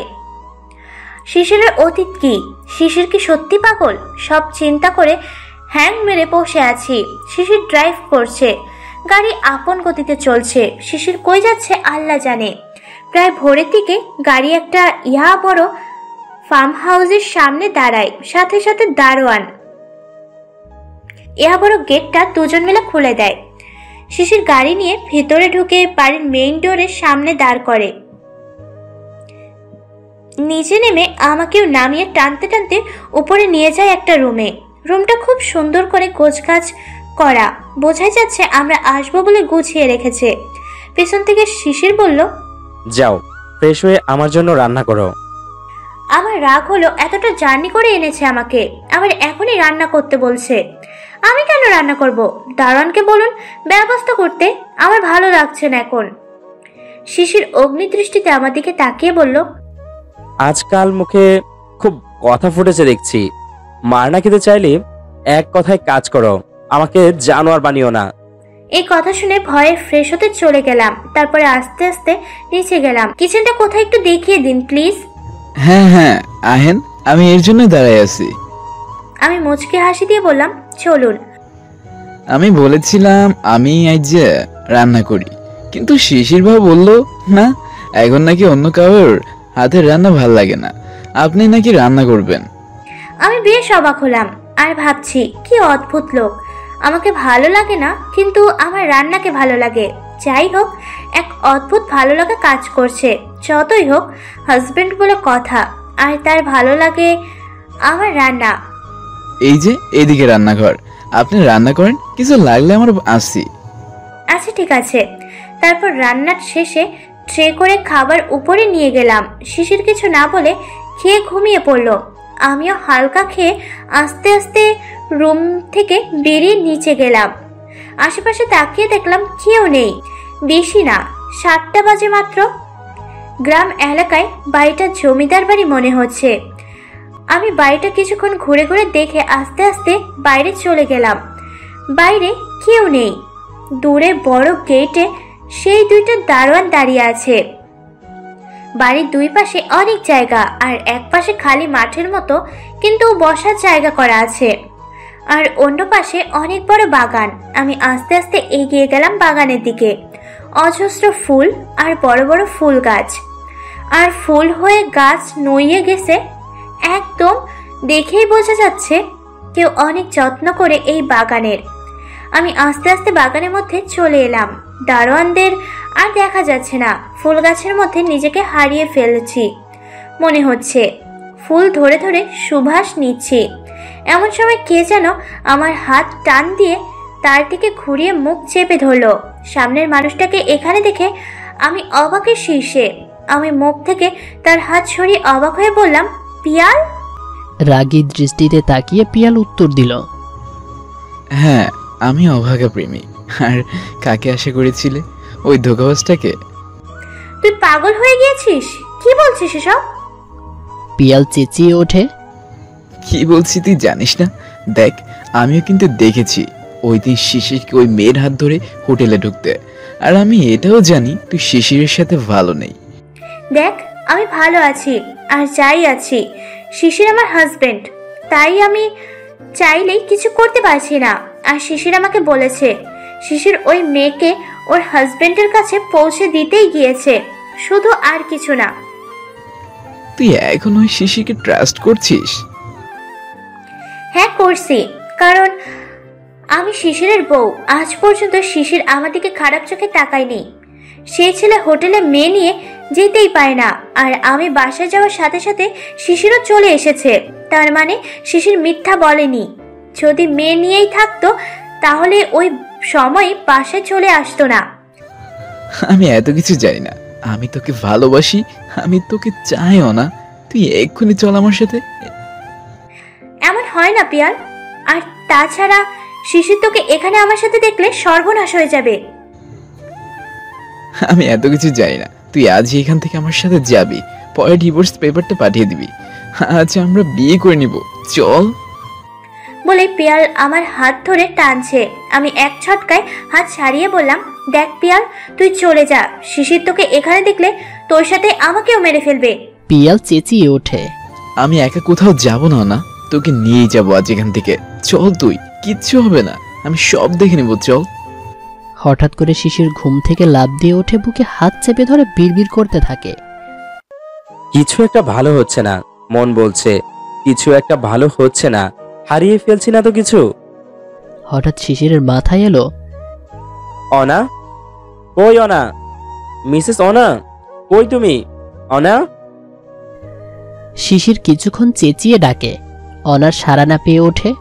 পুরো রুম খুঁজেও রুমে না পেয়ে নিচ দৌড় দেয়। শিশির এমনভাবে অনাকে খুঁজছে, এখন শিশির অনাকে না দেখলে পাগল হয়ে যাবে। শিশিরের মনে অদ্ভুত অজানা ভয় কাজ করছে এই মুহূর্তে। মিসেস অনা পালিয়ে গেল না তো? এদিকে আমি পিয়ালকে কি করব বুঝতে পারছি না। পিয়াল আমার হাত ধরে টানছে, তাই পিয়ালের থেকে হাত জোর করে ছাড়িয়ে ঠাস করে চর বসিয়ে দিলাম পিয়ালের গালে। পিয়াল অবাক হয়ে বলল, তুই আমাকে মারলিও না? আমার খারাপ লাগছে, কিন্তু এখন এর থেকে ভালো কোনো উপায় নেই পিয়ালকে এখান থেকে চলে যেতে বলার। তাই রেগে বললাম, হ্যাঁ মেরেছি, আমি একজনের বউ, আর তুই বলছিস আজই বিয়ে করবি, যেখানে আমি এখনো বিবাহিত। অসুস্থ হয়ে গেছিস তুই, চলে যা এখান থেকে, আমি খারাপ কিছু হোক চাই না। পিয়াল ছলছল চোখে বলল, আমি যাব না তোকে ছাড়ো না, প্লিজ চল। আমিও করুণ চোখে তাকিয়ে আছি। এক্ষুনি পিয়ালের সাথে চলে যেতে ইচ্ছে হচ্ছে, কিন্তু ভয়ে যেতে পারছি না। যদি সত্যি শিশির বাবা মার ক্ষতি করে দেয়, তখন নিজেকে ক্ষমা করতে পারবো না। নিজের সুখের জন্য বাবা মার কিছু হোক আমি চাই না। তাই পিয়ালের একটু কাছে গিয়ে ওর হাত দুটি ধরে বললাম, দেখ পিয়াল, আমি জানি তুই আমাকে ভালোবাসিস, কিন্তু আমি এখন অন্য কারো বউ, অন্য কারো আমানত। তাই আমি তোর সাথে এখন যেতে পারবো না। কিন্তু হ্যাঁ, আমি কথা দিচ্ছি, যদি শিশির কখন আমাকে ডিভোর্স দিয়ে দেয়, আমি তোর কাছে চলে যাব। কে কি বললো শুনবো না। পিয়াল কিছুক্ষণ অনার দিকে তাকিয়ে থেকে অনাকে জড়িয়ে ধরে বলল, সত্যি বলছিস তো? আমি পিয়ালকে ছাড়িয়ে কিছু বলতে যাব, তখনই মনে হলো কেউ এদিকে ছুটে আসছে। পিয়াল অনার থেকে পেছাতে পেছাতে বলল, ঠিক আছে, যাচ্ছি আজ, কিন্তু তুই তোর দেওয়া কথা ভুলে যাস না আবার, পরিণতি খারাপ হবে মনে রাখিস। পিয়ালের কথা আর শিশির চলে আসলো না তো? এই ভয়ে আমি পাথরের মতো ওইখানেই দাঁড়িয়ে কাঁপছি। এমন সময় পেছন থেকে কেউ আমার হাত ধরে টেনে নিয়ে যাচ্ছে। সামনে থেকে ফিরতেই বুঝলাম এটা শিশির। আমার ভয়ে বুকে টিপ টিপ বেড়ে গেল। শিশির আমাকে টেনে হিস্ট্রে উপরে নিয়ে বেড়ে ছুঁড়ে মারে।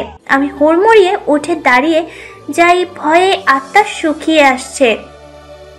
শিশির পিয়ালকে দেখে ফেললো না তো? শিশির বারবার নিজের পেছনের চুল টানছে আর বারবার চুল ঠিক করছে, মনে হচ্ছে আজ চুল ছিঁড়েই ফেলবে। কিন্তু দেখে বোঝা যাচ্ছে না রেগে আছে নাকি অন্য কিছু। হঠাৎ শিশির চেঁচিয়ে ওঠে, আমি তোমাকে বলেছি বাগানে যেতে, কেন গেলে? কাকে বলে গেছো? শিশিরের চেঁচানো শুনে আমি লাফ দিয়ে উঠলাম ভয়ে। একটু শিশিরের দিকে তাকিয়ে ফুপিয়ে কেঁদে দিলাম।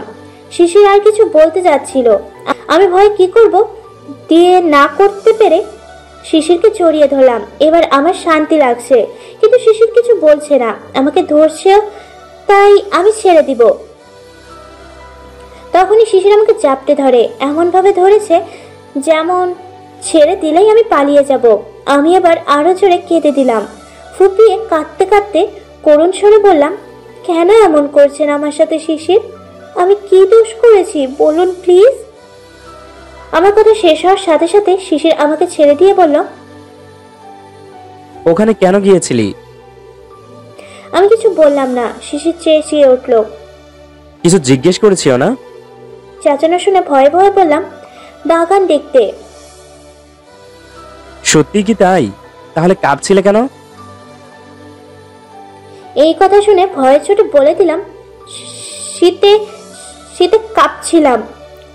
শিশির অনার একদম কাছে গিয়ে অনার সামনে আসা চুলগুলো কানের পিছনে গুজে দিতে দিতে বলল, তাই যেন হয় মিসেস অনা। আমি অন্য কিছুর আভাস পেয়েছি, সেটা যেন সত্যি না হয়, তাই তোমার জন্য ভালো। কথাগুলো বলে শিশিরে চলে যায়। এবার যেন আমার ভয় আরো বেড়ে গেল। কিসের আভাস পেয়েছে শিশির? যদি সত্যি জেনে যায় পিয়াল এসেছিল, তবে কি হবে? আর ভাবতে পারছি না আমি। বুক ফেটে কান্না আসছে। পিয়াল ড্রাইভ করছে, মুখে বেশ রাগি রাগি ভাব। হঠাৎ গাড়ি থামিয়ে পিয়াল চিৎকার করে ওঠে, কি দোষ ছিল আমার? কেন বুঝলি না আমাকে তুই অনা? একবার আমার ভালোবাসার দাম তুই দিলে পারতিস, কিন্তু না, বিয়ে করে নিলি। না, আমি তোকে ভালো থাকতে দিব না ওই শিশিরের সাথে। এত দিনেও আমি তোর মনে জায়গা করতে পারিনি, আর এই তো কিছু দেখানোর পরেও ওই শিশির বাচ্চাকে তুই ট্রাস্ট করছিস। কোনো লাভ হলো না এত কিছু প্ল্যান করে। কিন্তু চিন্তা করিস না, আমি তোকে শিশিরের সাথে ভালো থাকতে দেব না, না দেব না। তুই শুধুই এই পিয়ালের। কিছুক্ষণ পর পিয়াল আবার গাড়ি স্টার্ট দেয় আর ড্রাইভিংয়ে মন দেয়, আর আবার মনে মনে প্ল্যান করতে থাকে কি করে অনাকে শিশির থেকে আলাদা করতে পারে। এইদিকে শিশিরের বাড়িতে সকাল সকাল চলে আসেন শিশিরের মা পারভিন রহমান আর রোকেয়া। রোকেয়া শিশিরের মার সকল দেখাশোনা করে। পারভিনের বাসায় থাকে রোকেয়া। বাড়ি এসেই কাউকে দেখতে না পেয়ে তিনি তাই রোকেয়াকে দিয়ে দারোয়ানকে ডাকায়। দারোয়ান সব ফেলে দৌড়ে আসেন, কারণ 1 মিনিট লেট হলে চাকরি থাকবে না। পারভিন খুব রাগী মহিলা বললেই চলে। দারোয়ানকে দেখেই পারভিন রেগে জিজ্ঞেস করে, শিশির কোথায়? বাসায় কেউ নেই কেন? দারোয়ান আমতা আমতা করে বলে, ম্যাডাম সে কি, ওরা তো কালকেই কোথায় জানে গেছে। আপনি? এই কথা শুনে পারভিন বসা থেকে দাঁড়িয়ে যায়। ওরা কালকে গেছে আর তুমি আমাকে আজ বলছো? তোমাকে কেন রেখেছি এখানে আমি? দারোয়ান ভরকে যায়। ম্যাডাম সে কি, আপনি জানেন না? কিন্তু স্যার তো আমাকে বললো আপনিই জানেন, আর আপনিই তাদের যেতে বলেছেন। আপনাকে আর বলতে হবে না।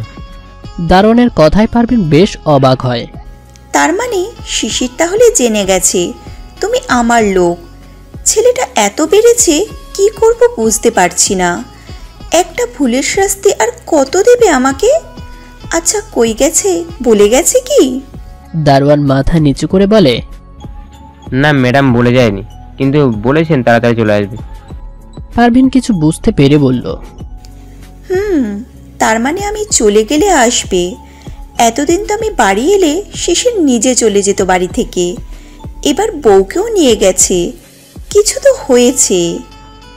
ম্যাডাম কিছু কি করতে হবে আমাকে? না, আপাতত কিছু করতে হবে না। শুধু শিশির যদি ফোন দিয়ে জানতে চায় তোমার কাছে আমি চলে গিয়েছি কিনা, তুমি বলবে হ্যাঁ চলে গেছে। বুঝেছো? ঠিক আছে ম্যাডাম, আমি তাহলে যাই। দারোয়ান চলে যেতেই পারভিন বসে পড়ল। বেশ চিন্তা হচ্ছে, শিশির ওনাকে সব বলে দিল না তো? যদি তাই হয় তো। চুপ হয়ে গেলেন পারভিন, কিন্তু ভয়ে হাত পা কাঁপছে পারভিনের। কিছু দূর দাঁড়ানো রোকেয়া মেয়েটারও। রোকেয়ার কিছু আঁচ করতে পারছে, কি বলতে চাইছে পারভিন। রোকেয়া মনে মনে হাজার দোয়া করছে, আল্লাহ স্যারডারে আর কষ্ট দিও না তুমি, বউ নিয়ে যেন ভালো থাকে শিশির ভাই। পারভিন রোকেয়াকে ভাবতে দেখে বলল, তুই কি ভাবছিস? যা আমার জন্য কফি নিয়ে আয় উপরে, আমার একটু রেস্ট লাগবে এখন। এক্ষুনি আনছি। তারপর নিজের কাজে চলে গেল রোকেয়া। দিনটা পার হয়ে গেছে, কিন্তু সারা দিনেও শিশিরকে আর দেখতে পাইনি আমি। মনের মধ্যে ভয়ে তাড়া করছে আমার। সারাদিন ভয়ে খাওয়া দাওয়া বন্ধ আমার। শুধু আল্লাহ আল্লাহ করছি। চিৎকার করে কিছুক্ষণ কান্না করে বারান্দা দিয়ে দাঁড়ালাম। আকাশের দিকে তাকিয়ে ভাবছি, কেন আমার সাথে এসব হচ্ছে আল্লাহ? আমি কি ভুল করেছি? কি ভুল করেছি আমি? আমাকে একটু বুঝিয়ে দাও। আমার কথা শেষ হওয়ার আগেই কেউ পেছন থেকে বলে উঠল, হাজবেন্ড থাকতেও অন্য পুরুষকে জড়িয়ে ধরেছো, এটা ভুল নয় মিসেস অনা।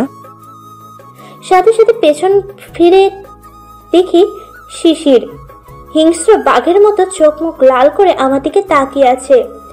যেন চোখ দিয়ে গিলে খাবে আমাকে। শিশিরের কথা শুনে বুঝতে বাকি নেই কি বলতে চাইছে শিশির। ভয়ে আমার হাত পা অবশ হয়ে আসছে। শিশির এখন কি করবে সেটা ভাবতে ভাবতেই অনা ভয়ে জ্ঞান হারায়। পড়ে যেতে নিলেই শিশির কোলে তুলে নেয় আর নিচে নেমে গাড়িতে বসায়, আর নিজেও ড্রাইভিং সিটে বসে অনার দিকে তাকিয়ে বলে, আমি সুযোগ দিয়েছিলাম তোমাকে, কিন্তু তুমি মিথ্যে বলেছ। আর সব থেকে বড় ভুল তুমি এটাই করেছ। মিথ্যা আমি পছন্দ করি না তোমার মুখে। বলেই শিশির গাড়ি স্টার্ট দেয়, নিয়ে যায় অনাকে অজানা জায়গায়।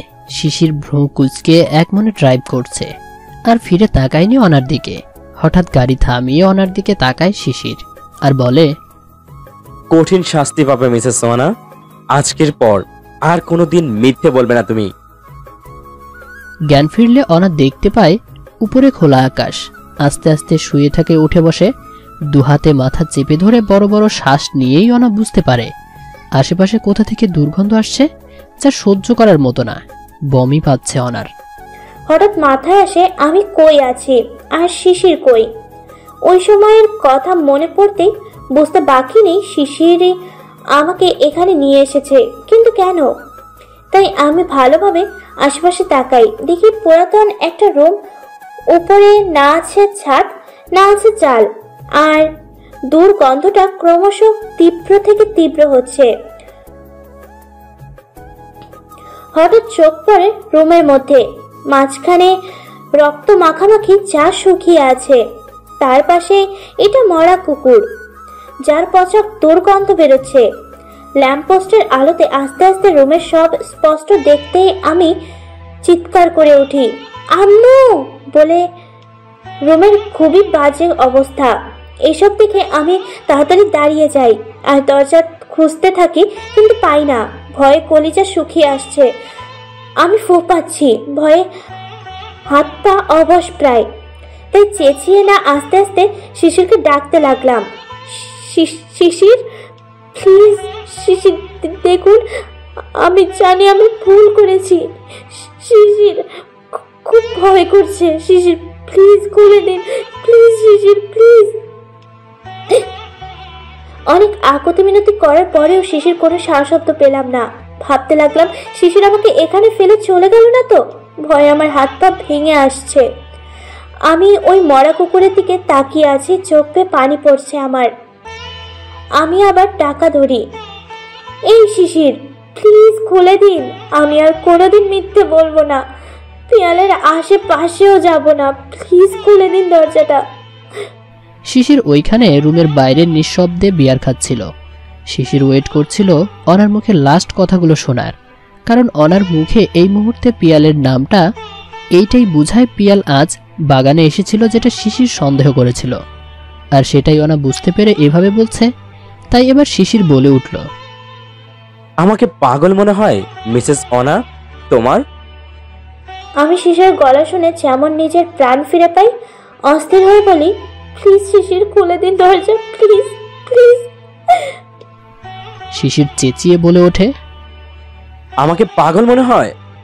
আমি কাঁদতে কাঁদতে বলি, আপনি কেন পাগল হবেন শিশির, আই এম সরি, প্লিজ ভয় করছে, খুলুন।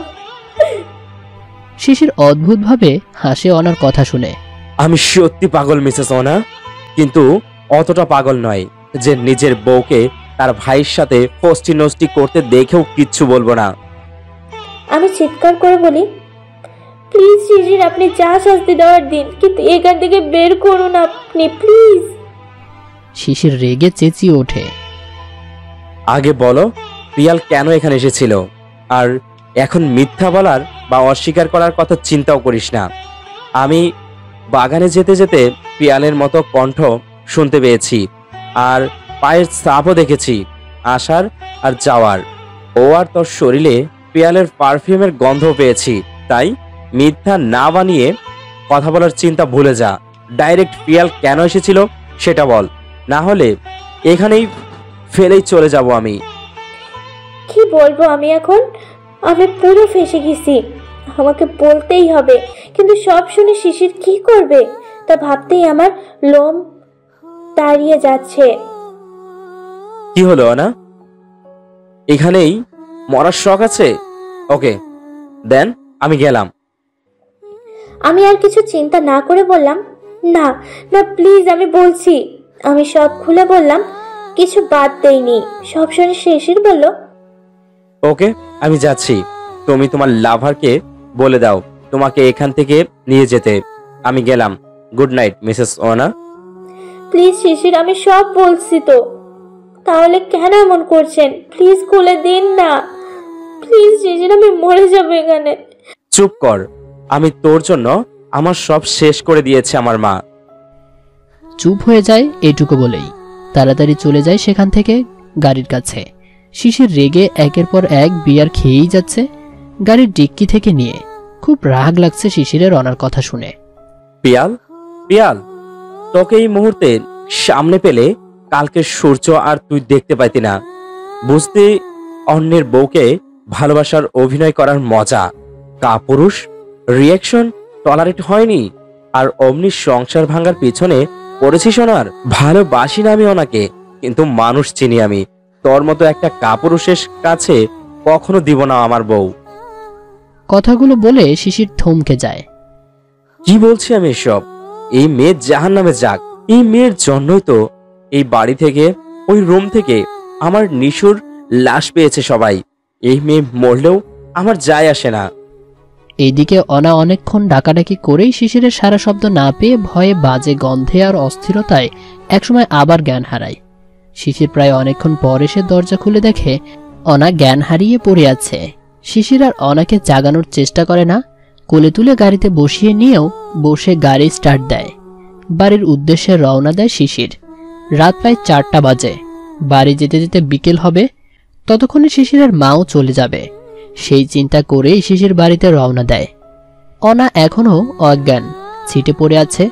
প্রায় বিকেলের দিকে শিশির বাড়ি ফেরে। দারোয়ান স্বাভাবিকভাবেই গেট খুলে দেয়। শিশির গাড়ি নিয়ে ভেতরে ঢোকে। অনা এখনো সজাগ হয়নি। শিশির অনাকে কোলে তুলে রুমে শুইয়ে আবার গাড়ি নিয়ে বাইরে চলে যায়। শিশির অন্যদিকে খেয়াল করলে বুঝতো তার মা চায়নি। পারভিন আর রোকেয়া পারভিনার রুমেই ছিল, তাই তাদের শিশির দেখেনি। না দেখেই অনাকে রেখে চলে যায়। প্রায় সন্ধ্যের দিকে আমার জ্ঞান ফিরে বাইরের মাগরিবের আজান এর ধ্বনি শুনতে পেলাম। আশেপাশে তাকিয়ে রুম দেখে আমি ফুপিয়ে কেঁদে দিলাম। এমন সময় শাশুড়ি রুমে এলো। আমি তাকে দেখে অবাক হলাম, সাথে খুশিও। শাশুড়ি আমার দিকে এগিয়ে এসে বলল, তোমরা কই গিয়েছিলে? কিছু বললে না, আবার এলে কোন সময় বাড়ি তাও বললে না। এগুলো কেমন কাজ? আর তুমি কাঁদছো কেন? আমি চোখ মুখ মুছে বললাম, সেটা তো আমার থেকে আপনি ভালো জানেন মা। আমি এতদিনে শিশিরের করা অত্যাচারের কথা সব খুলে বললাম শাশুড়িকে। এবার আপনি বলুন, কেন করে শিশির আমার সাথে এমন? আর এই নিশুকে? আমি এসব আপনার কাছে জিজ্ঞেস করব না, কিন্তু আমি মুক্তি চাই। হ্যাঁ, আমি ডিভোর্স চাই, আপনার ছেলে থেকে মুক্তি চাই। কথা শেষ হওয়ার আগে শাশুড়ি সজোরে আমার গালে কষে চড় মারে। আমি যেন স্তব্ধ হয়ে যাই। উনি এমন কিছু করবেন আমি কল্পনাও করিনি। উনি চেঁচিয়ে বলে ওঠে, তোমার সাহস কি করে হয় শাশুড়ির সামনে দাঁড়িয়ে ডিভোর্সের কথা বলার? তোমার জন্য আমার রেপুটেশন একটুও খারাপ হলে না, তোমার জন্য ভালো হবে না। যা আছে কপালে মানিয়ে নাও। বলেই উনি হনহন করে চলে গেলেন। আমি মাথা নিচু করে কাঁদছি আর ভাবছি, শিশির ঠিক বলেছিল। তার মা নিশ্চয়ই বলবে না নরক থেকে চলে যা। আমি ধপ করে নিচে বসে পড়ি। শেষ আশাটুকু শেষ হয়ে গেল। ফুপিয়ে কাঁদছি এসব ভেবে। রোকেয়া সব দেখেছে প্লাস শুনেছে। রোকেয়া বুঝতে পারছে শিশির আর অনার মধ্যে ভুল বোঝাবুঝি আছে। সেও চলে যায় পারভিনের পেছন পেছন। রাত 9টা বাজে। পারভিন শুয়ে পড়েছে। তিনি বেশ শান্তি আজ, কারণ অনা কিছুই জানে না। কিন্তু শিশিরের ব্যাপারে জানতে চাইলে তো সমস্যা। কিন্তু তিনি ভেবে নিয়েছেন বেশি কিছু জানার আগে চুপ করিয়ে দিতে হবে অনাকে। ভাবতে ভাবতে তিনি ঘুমের দেশে চলিয়ে যান। প্রায় 11টা বাজে। শিশির সেই গেছে, এখন আসেনি। অনা বালিশে মুখ গুজে কাঁদছে। হঠাৎ অনার কাঁধে কেউ হাত রাখে। অনা ভয়ে লাফ দিয়ে চিৎকার করতে গেলেই মুখ চেপে ধরে। তারপর শিশির বসে গিটার বাজাচ্ছে বারান্দায়। এমনভাবে বাজাচ্ছে যেমন আজ গিটার ভেঙেই ফেলবে। পিছনে দরজায় হেলান দিয়ে দাঁড়িয়ে রনিত। রনিত শিশিরের বেস্ট ফ্রেন্ড। রনিত এক দৃষ্টিতে তাকিয়ে আছে শিশিরের দিকে, কি বলবে ভেবে পাচ্ছে না। সেই কখন থেকে এসে গিটার বাজাচ্ছে। রনিত কিছু জিজ্ঞেসও করতে পারছে না শিশিরের অবস্থা দেখে। হঠাৎ শিশির গিটার বাজানো বন্ধ করে। শিশির চেঁচিয়ে ওঠে, miss you Nishu, please come back, please Nishu. বলে শিশির হু হু করে কেঁদে ওঠে। রনিতের গলা ধরে আছে। কিছু না বলে রনিত গিয়ে শিশিরের কাঁধে শক্ত করে ধরে। সাথে সাথে শিশির রনিতকে ঝাপটে ধরে আর কাঁদতে থাকে। রনিত সেই শিশুর দাফনের সময় শিশিরকে কাঁদতে দেখেছিল, আর আজ দেখছে। খুব খারাপ লাগছে রনিতের। শিশির হঠাৎ বলে ওঠে, রনিত, কেন নিশু চলে গেল? রনিত, আমি আর পারছি না রে, আমার মরে যেতে ইচ্ছে করে। নিশুকে ফিরে আসতে বল প্লিজ। রনিত আর ঠিক থাকতে পারে না। নিঃশব্দে চোখ দিয়ে এক ফোঁটা পানি পড়ে যায়। নিজেকে ঠিক করে বলে ওঠে, চুপ কর শিশির, নিশু আর ফিরে আসবে না। হ্যাঁ আসবে। কেন বেঈমান ফেলে চলে গেছে? না না, ফেলে চলে যায়নি। ওই অনা জন্য মা নিশুকে মেরে ফেলেছে। এখন অনা চলে যেতে চায় আমাকে ছেড়ে। না, আমি দিব না যেতে, ওকে কোনো দিন দিব না যেতে। ওকে বাঁচার কারণ বানাবো। আমি না হয় এবার আমিও মরে যাব। এতটুকু বলেই শিশির হতভম্ব হয়ে যায়। কি বলছে ভেবেই উঠে দাঁড়ায় যায়। রনিত অবাক হয়ে জিজ্ঞেস করে, কি বলছিস এসব? আন্টি কেন নিশুকে মারবে? শিশির কিছু না বলে বেরিয়ে যায় রনিতের বাসা থেকে। বাড়িতে যাওয়ার জন্য রওনা দেয়। রনিত অবাক হয়ে বারান্দা থেকে শিশিরের গাড়ির যাওয়ার দিকে তাকিয়ে থাকে। শিশির বিয়ার খেয়ে উল্টোপাল্টা বলা ছেলে না। তবে কি শিশির সত্যি বলল? তাহলে শিশির আন্টিকে পুলিশে কেন দেয়নি? এদিকে অনা সামনে ফিরে দেখে রোকেয়া তার মুখ চেপে ধরে বলছে, ভাবি, আমি চুপ থাকেন, চেঁচিয়েন না, আপনার শাশুড়ি উঠে যাইব। আমি রোকেয়ার হাত মুখ থেকে সরিয়ে অবাক হয়ে বলি, তুমি এখানে এত রাতে? হ্যাঁ, আমি কয়টা কথা বলতে আসছি। আমি চোখ মুখ হাত দিয়ে মুছে বলি, হ্যাঁ বলো, কি বলবে? আপনি শিশির ভাইয়ের ডিভোর্স কেন দিতে চাইছেন? শিশির ভাই অনেক ভালো, আপনি ভুল বুঝতেছেন ভাইকে। তুমি বলতে চাইছো শিশির ভালো? তুমি কি করে জানো? আমি জানি।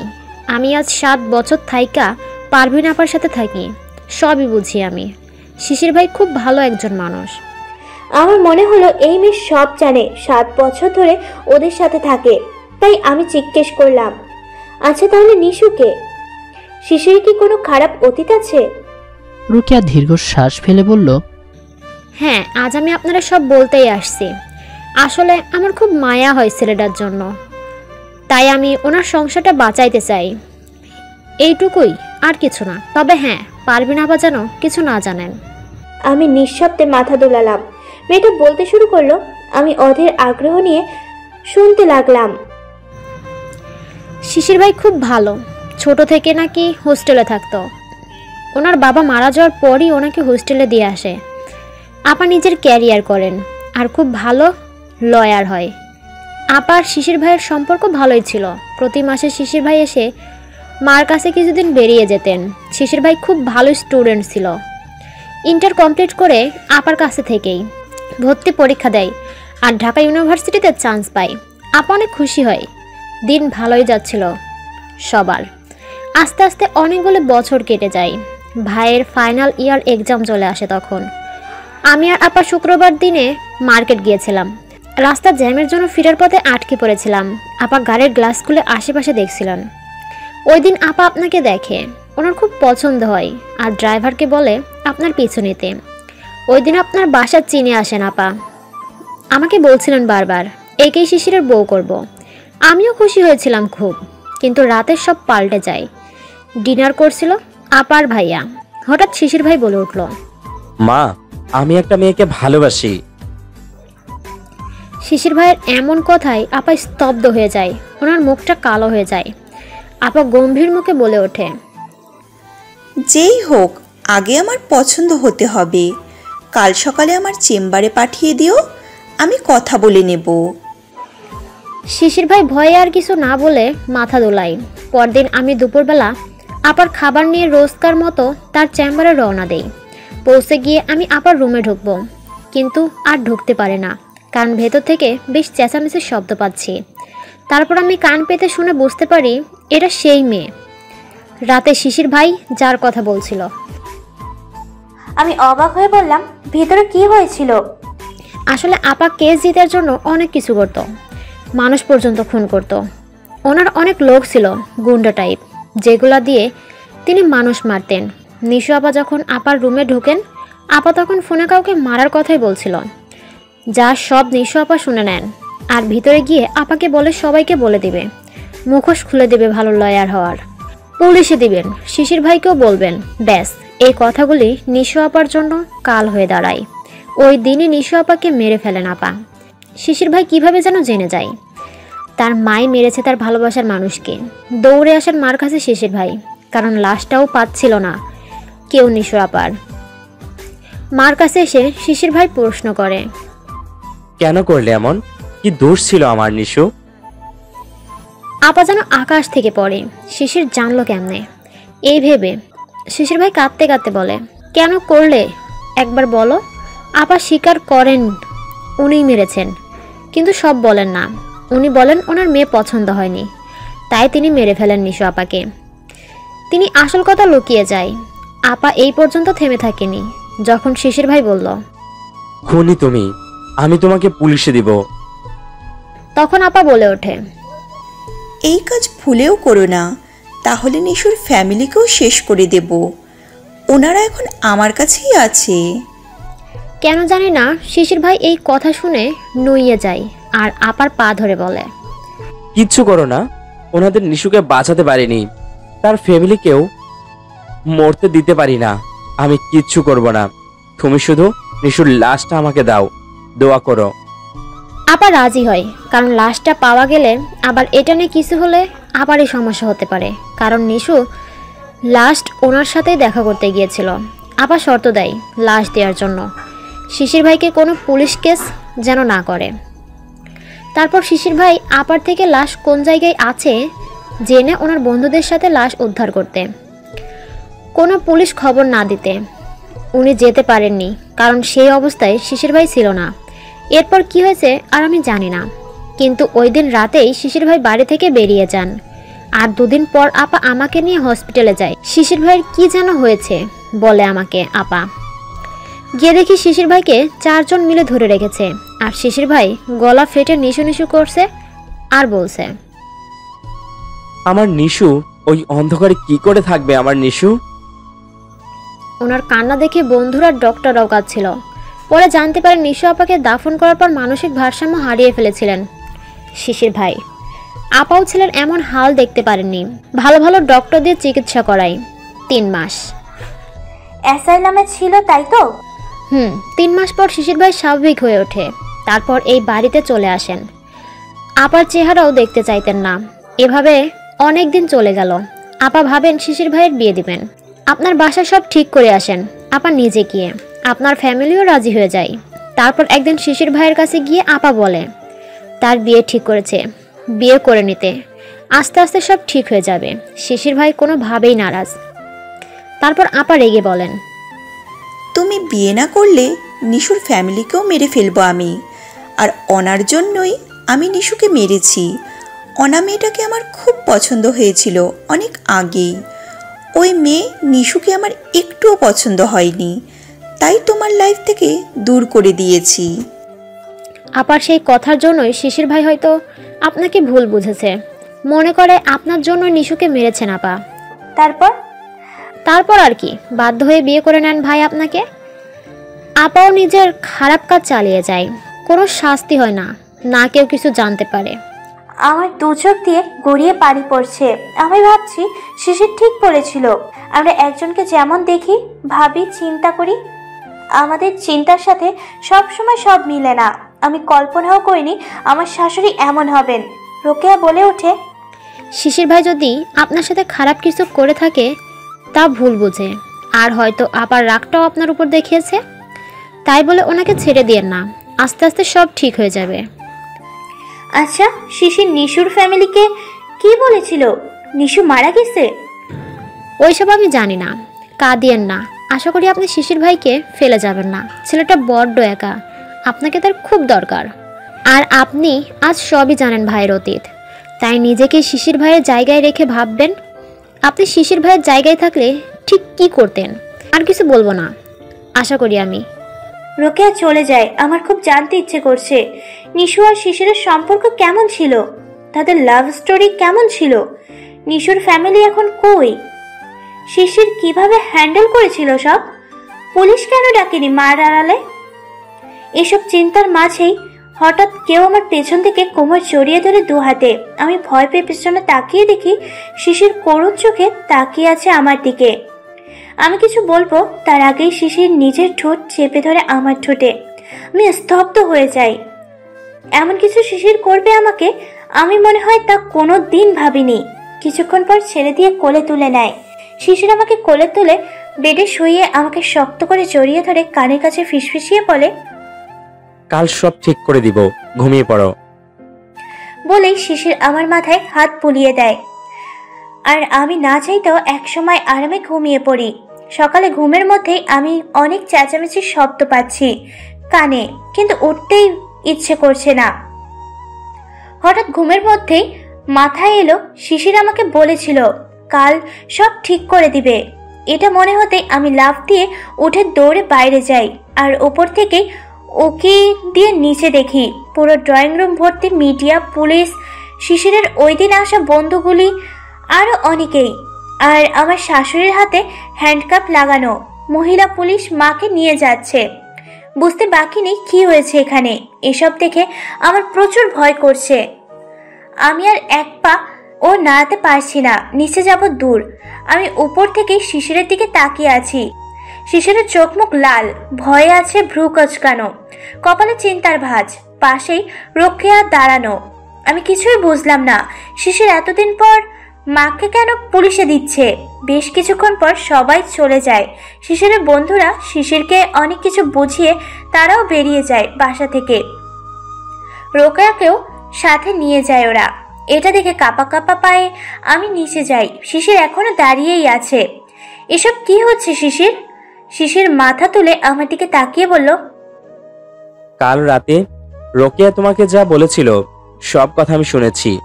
কাল রাতে সব শুনে মাকে পুলিশে দিয়েছেন। আগে কি হয়েছিল? শিশির চোখ মুখ শক্ত করে বলল, আগেও দিতে চেয়েছিলাম। আমি মুচকি হেসে বললাম, দেননি কেন মা বলে? শিশির রুট কণ্ঠে বলল, কোনো দিনও নাও না, নিশুর ফ্যামিলির মার কাছে ছিল, আর মা আমাকে ওনার কথা না শুনলে ব্ল্যাকমেল করত, এই বলে যে আমার কথা না শুনলে ওদের মেরে ফেলবো। আর আমি কি করব? আমাকে ভালোবেসে মেয়েটা মরে, শুধু শুধু মরেনি, রেপ হয়েছে। কি পরিমাণ কষ্ট দিয়ে তারা আমার নিশুকে মেরেছে তুমি জানো? আমার বুঝতে বাকি ছিল না মা কি কি করতে পারে। তাও আমি কি চাইতাম যে ওর মা বাবাও মরে যাক, তাও আমার পুলিশে যাওয়ার জন্য। আমি যদি ওই দিন মাকে সন্দেহ করে মাকে গিয়ে জিজ্ঞেস না করতাম তো আজ নিশুর লাশও পেতাম না। আর যদিও মা আমার কাছে স্বীকার করেছে নিশুকে মাই মেরেছে, কিন্তু আমার কাছে তেমন কোনো প্রমাণই ছিল না। তাও আমি অনেক চেষ্টা করেছি নিশুর মা বাবাকে খোঁজার। এসাইলাম থেকে আসার পর কিন্তু আস্তে আস্তে বুঝতে পারলাম মা আমার পিছনে লোক লাগিয়ে রেখেছে। তখন আমি ওদের খোঁজা বন্ধ করতে বাধ্য হই, আর ফোনে খোঁজ নিতাম বন্ধুদের থেকে সারা রাত। কারণ বন্ধুদেরকে বলেছিলাম ওদের খুঁজতে। আমার ভয় ছিল মা যদি আমায় ওদের খুঁজতে দেখে আর ওদের যদি কিছু করে ফেলে তখন। একা একা আমি সব সহ্য করেছিলাম। এর মধ্যে মা এসে বিয়ের কথা বলে আর বলে তোমার জন্যই নিশুকে মেরে ফেলেছে মা। আমি খুব কষ্ট পাই, তোমার জন্য আমার ভালোবাসা হারিয়েছি, তাও তোমাকেই বিয়ে করতে হবে। তাও করি। নিশুর রেপ হয়েছে শুনে আমার ভেতর ধপ করে উঠল। আমার চোখে পানি গড়িয়ে পড়তে লাগলো। শিশির কিছুক্ষণ চুপ থেকে আবার বলল, অনা আমার ওই সময় পড়াশোনা কমপ্লিট হয়নি। আমি মার উপরই পুরোপুরিভাবে ডিপেন্ডেন্ট ছিলাম। নিজে কিছু করব বা মার সাথে লড়াই করব ওই ক্ষমতা আমার ছিল না, এখনো নেই। কিন্তু কাল যখন রোকেয়ার মুখে সব শুনি তারপর মনে হলো এমন মানুষের বেঁচে থাকার কোনো মানেই হয় না। আমি নিজেই মেরে ফেলবো মাকে, কারণ আমি আগে জানতাম না মা আরো খুন করেছে মানুষ, তাও কেস জিতার জন্য। কিন্তু তারপর ভাবলাম আমি যদি মাকে মেরে ফেলি তো মা আর আমার মধ্যে কোনো তফাৎ রইল না।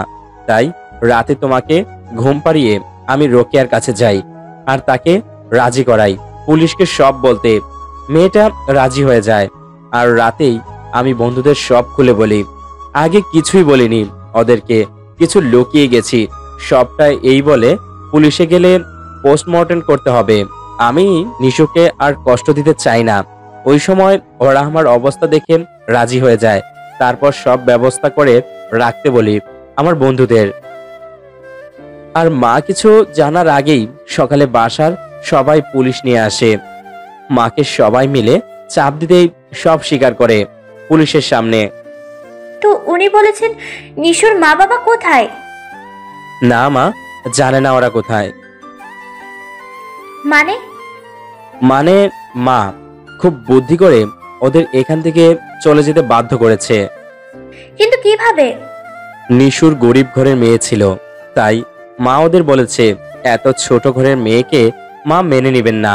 যদি মানুষ জানে এত বড় লোকের ছেলের জন্য এত ছোট ঘরের মেয়ে বিয়ে করিয়ে এনেছে তো মার মান সম্মান থাকবে না। তাই ওদের বলেছে আপনারা দূরে কোথাও চলে যান, আপনাদের মেয়ের সাথে যোগাযোগ করার চেষ্টা করবেন না। আমি আপনাদের মেয়েকে আমাদের মতো বানিয়ে নিব। নিশুর অসহায় বাবা মা মার কথা বিশ্বাস করে মেয়ের সুখের জন্য দূরে চলে যায়। তারা তো আর জানে না তাদের মেয়ে কতটা সুখী হয়েছে। যেমন আমার মা বাবা জানে না আমি অনেক সুখী আছি। কিন্তু দেখুন আজ। শিশির অনার একটু কাছে যায়। অনা কথা শুনে তারপর মাথা নুইয়ে বলে, অনা, আমি তোমাকে সরিও বলবো না, না ক্ষমা চাইবো। কারণ আমি বিশ্বাস করি ক্ষমা চাইলে আর সরি বললেই সব ঠিক হয়ে যায় না, ভোলা যায় না মানুষের কোনো অন্যায়। এই দেখো, একটু আগে মা যদি আমার কাছে ক্ষমা চাইতো আমি করতে পারতাম এত বড় অপরাধ করার পরেও ক্ষমা? না, পারতাম না, শাস্তি দিতাম, তাই দিছি। তাই তুমি আমাকে আমার ভুলের শাস্তি দাও। কিন্তু আমি কিছু বলতে চাই, আমি তোমাকে ভালোবাসি না, কিন্তু তুমি আমার অভ্যাসে মিশে গেছো। তোমার থেকে দূরে থাকতেই আমি তোমার সাথে খারাপ ব্যবহার করতাম। চাইতাম না তুমি আমার আশেপাশে থেকে নিশুর মতো আবার আমাকে মায়ায় ফেলে ভালোবাসো। কিন্তু তাও তুমি আমার অভ্যাস হয়ে গেছো। এখন তোমাকে ছাড়া আমার চলে না। তোমাকে অন্য কারোর সাথে দেখলেও আমার ভালো লাগে না, একটু মেনে নিতে পারি না আমি। তাও তোমার সাথে করার অন্যায়ের জন্য ক্ষমা চাইব না। তুমি যা শাস্তি দাও তা আমি মাথা পেতে নিব। আমি কিছুক্ষণ শিশিরের দিকে তাকিয়ে থাকি, তারপর কাঁদতে কাঁদতে বলি, আপনার শাস্তি আমি আপনার কাছ থেকে আপনার অভ্যাস এই আমিটাকে আমি কেড়ে নিব, এটাই আপনার শাস্তি। বলেই আমি পিছাচ্ছি আর শিশির আমার দিকে তাকিয়ে আছে, চোখে থেকে টুপটুপ করে পানি পড়ছে। আমি আর দেখতে পারছিলাম না শিশিরের চোখের পানি। দৌড়ে উপরে চলে যাই আর ফ্রেশ হয়ে চেঞ্জ করে পার্সটা নিয়ে নিচে নেমে দেখি শিশির এখনো ওখানেই দাঁড়িয়ে আছে। আমি আর কিছু না বলে মেইন ডোরের দিকে যাওয়া ধরলে শিশির বলে ওঠে, অনা। আমি পেছনে না ফিরেই বলি, ভালো থাকবেন। আর তাকাইনি শিশিরের দিকে। বাইরে এসে একটা রিক্সা নিয়ে সোজা বাড়ি চলে যাই। অনা বেরিয়ে যেতে শিশির চিৎকার করে ওঠে, অনা, I am sorry, please don't go. না please please, I need you so much. Shishir ফ্লোরে হাঁটু গেড়ে বসে অনা অনা বলে চিৎকার করে কাঁদতে থাকে। আমি সারা রাস্তা কান্না করতে করতে এসেছি। বাড়ি ঢুকে মেইন ডোরের সামনে দাঁড়িয়ে চোখ মুখ ভালো করে মুছে নিলাম। তারপর কলিং বেল চাপলাম। একটু পর ইস্যু আমার বোন দরজা খুলে আমাকে দেখে অবাক হলো। আমি ইস্যুকে কিছু বলতে না দিয়েই ভেতরে ঢুকে দেখি বাবা ড্রয়িং রুমে বসে আছে। আমাকে দেখে হাসি মুখে বলল, কিরে অনামা, তুই কখন এলি? তাও না জানিয়ে? শিশির কই? সব ঠিকঠাক আছে তো? আমি বেশ রেগে বললাম, না কিছুই ঠিক নেই বাবা। আমাদের কথা শুনে কিচেন থেকে মাও চলে এলো। আমার কথা শুনে বলল, কেন অনা, কি হয়েছে? শিশির বলল তোরা নাকি ঘুরতে গেছিস, তাহলে আবার কি হলো? আমি বুঝলাম শিশির মিথ্যে বলেছে, তাই মা বাবা আমার খোঁজ খবর নেন নাই। আমি কারো কথার উত্তর না দিয়ে গিয়ে সোফায় বসে পড়লাম। বাবা এবার বেশ চিন্তিত হয়ে বলল, অনামা, সিরিয়াস কিছু হয়েছে কি বল আমাদের। আমি এবার রাগে দুঃখে ফুপিয়ে কেঁদে দিলাম। বাবা মা বেশ ভয় পেয়ে গেল আর আমার পাশে এসে বসলো, নানান কিছু বোঝাতে লাগলো। তারপর আমি সবকিছু খুলে বললাম বাবাকে। সব শুনে বাবা বলে উঠল, দেখ মা, যা হয়েছে তোর সাথে ঠিক হয়নি, কিন্তু মা তুই এভাবে শিশিরকে ফেলে এসে ঠিক করিসনি মোটেও। ছেলেটা একা কিছু করে ফেলে বসলে তখন। আমি চেঁচিয়ে বললাম, প্লিজ বাবা, যা হয়েছে তার মধ্যে আমার কি দোষ ছিল? তাও আমি সব অন্যায় মুখ বুজে সহ্য করেছি, শুধু তোমাদের কথা ভেবে। কিন্তু এখন আর পারছি না, তাই এখন আশা করি আমাকে আমার মতো জীবন কাটাতে দিবা প্লিজ। মা বাবা আমার এমন কথা শুনে আর কিছু বলল না। এরপর 2 দিন কেটে যায়। আমি শিশিরের কোনো খবর জানতে চেষ্টা করিনি। জানতে চেষ্টা না করলেও মনটা ঠিকই আকুপাকু করেছে। বিকেলবেলা বারান্দায় বসেছিলাম, তখনই পিয়ালের গলার স্বর কানে আসে। পিয়াল বেশ খুশি হয়ে বলল, কিরে, চলে এসেছিস? বলিসনি কেন আমায়? আমি কি বলবো ভেবে পাচ্ছি না, তাই স্মিত হেসে বললাম, মনটা ঠিক ছিল না আর আমার ফোনটাও নেই তাই। পিয়াল কিছুটা ভ্রুকুচকে বলল, অনা, তুই ওই শিশিরকে ভালোবেসে ফেলিসনি তো আবার? আমি বিস্মিত চোখে পিয়ালের দিকে তাকিয়ে রইলাম। আমি কি উত্তর দেব এই প্রশ্নের, কারণ এর উত্তর আমি নিজেই জানি না। পিয়াল অনাকে চুপ থাকতে দেখে বলে উঠল, দেখ, শিশিরকে ভালো না বাসলেই তোর জন্য ভালো বুঝিস। এরকম কথার মানে বুঝলাম না, তাই জিজ্ঞেস করলাম, কেন? ভালোবাসলে কি হবে? শিশির আমার হাজবেন্ড। অনাকে থামিয়ে দিয়ে পিয়াল রেগে বলল, শিশির হাজবেন্ড ছিল, হবে। তুই কিছুদিনের মধ্যে ডিভোর্স পেপার পাঠিয়ে দিবি ওকে। আর শোন, আমি একবার আমার ভালোবাসা ছেড়েছি, আর ছাড়বো না। এবার হয় যতটা ভালো হওয়ার হব তোর জন্য, নয়তো যতটা খারাপ হওয়া দরকার ততটা খারাপই হব। কিন্তু এবার আর তোকে আমি ছাড়বো না, তোকে আমার করেই ছাড়বো, বুঝেছিস? তাই ভালোভাবে বলছি, ভুলে যা ওই শিশির কোনোদিন তো লাইফে ছিল। আমি পিয়ালের কথা শুনে চুপচাপ বসে আছি, ভাবছি কি করব আমি, কোন পথ বেছে নিব। এত কিছুর পরও শিশিরের কাছে গেলে আমার মনে হয় আমি মিনিমাম সেলফ রেসপেক্টটুকু থাকবে না। আর পিয়ালকে মেনে নিলে একজন স্ত্রীর জন্য স্বামীর চোখে কোনো সম্মান থাকবে না, যেটা আমার জন্য মহামূল্যবান। অনাকে চুপ থাকতে দেখে পিয়াল আবারও বলে উঠল, আচ্ছা, তুই আমাকে এতদিন কেন এসব বলিসনি? শিশির তোর সাথে এত অন্যায় অত্যাচার করতো? আমি তাচ্ছিল্যে হেসে বললাম, বললেই কি করতি তুই? শিশির আমার হাজবেন্ড, আমার সাথে যা খুশি করার অধিকার ওর আছে। পিয়াল চেঁচিয়ে বলে ওঠে অনা কথা শুনে, আছে না ছিল? তুই কি তোর কথা ভুলে গেছিস? তুই কথা দিয়েছিলে। পিয়ালকে থামিয়ে দিয়ে আমি বললাম, আমি ভুলিনি পিয়াল, ভুলে তুই যাচ্ছিস। আমি বলেছিলাম শিশির যদি কোনোদিন আমাকে ডিভোর্স দিয়ে দেয় আমি তোর কাছে চলে আসব, বাট এখনো কিন্তু শিশির আমাকে ডিভোর্স দেয়নি।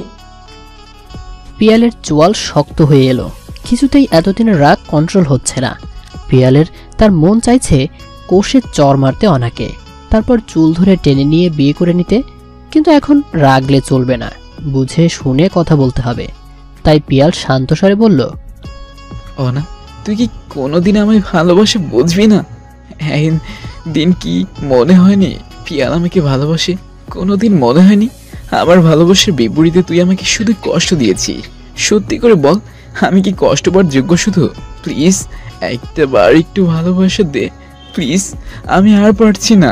আমি খারাপ হতে পারি, কিন্তু আমার ভালোবাসা মিথ্যে নয়, বিশ্বাস কর। বলেই পিয়াল চলে যায় বাসা থেকে। আর পিয়ালের ইমোশনাল কথাগুলো অনার ব্রেনে গেঁথে গেছে। আমি জানি পিয়াল তুই আমাকে ভালোবাসিস, কিন্তু আমি সবসময় বাবা মার কথাই ভেবেছি। কিন্তু এবার যেই মানুষগুলো আমার কথা ভাবে আমাকে সত্যি ভালোবাসে, আমিও তাকেই ভালোবাসবো। এইদিকে শিশিরের 2 দিন ধরে খাওয়া দাওয়া ঘুম সব বন্ধ। রুম অন্ধকার করে নিজের রুমেই পড়ে আছে। অনেক অনেক স্ট্রেসের জন্য 2 দিন ধরে মাথায় চেপে ধরে পড়ে আছে, তাও ঔষধ খাওয়ার চিন্তা করেনি বা অন্য কিছু। শিশিরের ভাবনা সে মরে গেলেই ভালো হবে। মাথায় অনা ছাড়া আপাতত কেউ নেই। খুব কষ্ট হচ্ছে তার। সে কোনোদিন ভাবেনি অনা তাকে এই অবস্থায় ফেলে চলে যাবে। শিশিরের খুব কষ্ট হয়েছে যাওয়ার সময় যখন অনা একবার তার দিকে তাকায়ওনি। তাকে একা ফেলে কি করে চলে গেল মেয়েটা? সে তো ইচ্ছে করে কষ্ট দেয়নি, ভুল বুঝে দিয়েছে। এসব ভেবেই কষ্ট পাচ্ছে শিশির, আর মাথায় নানান কিছু খোরপ্যাচ খাচ্ছে। হঠাৎ শিশিরের ফোনটা বেজে ওঠে। দুদিন ধরেই এভাবে ফোন বাজছে, কিন্তু শিশিরের ধরার নাম নেই। সে তার মতো অন্ধকার ঘরেই পড়ে আছে।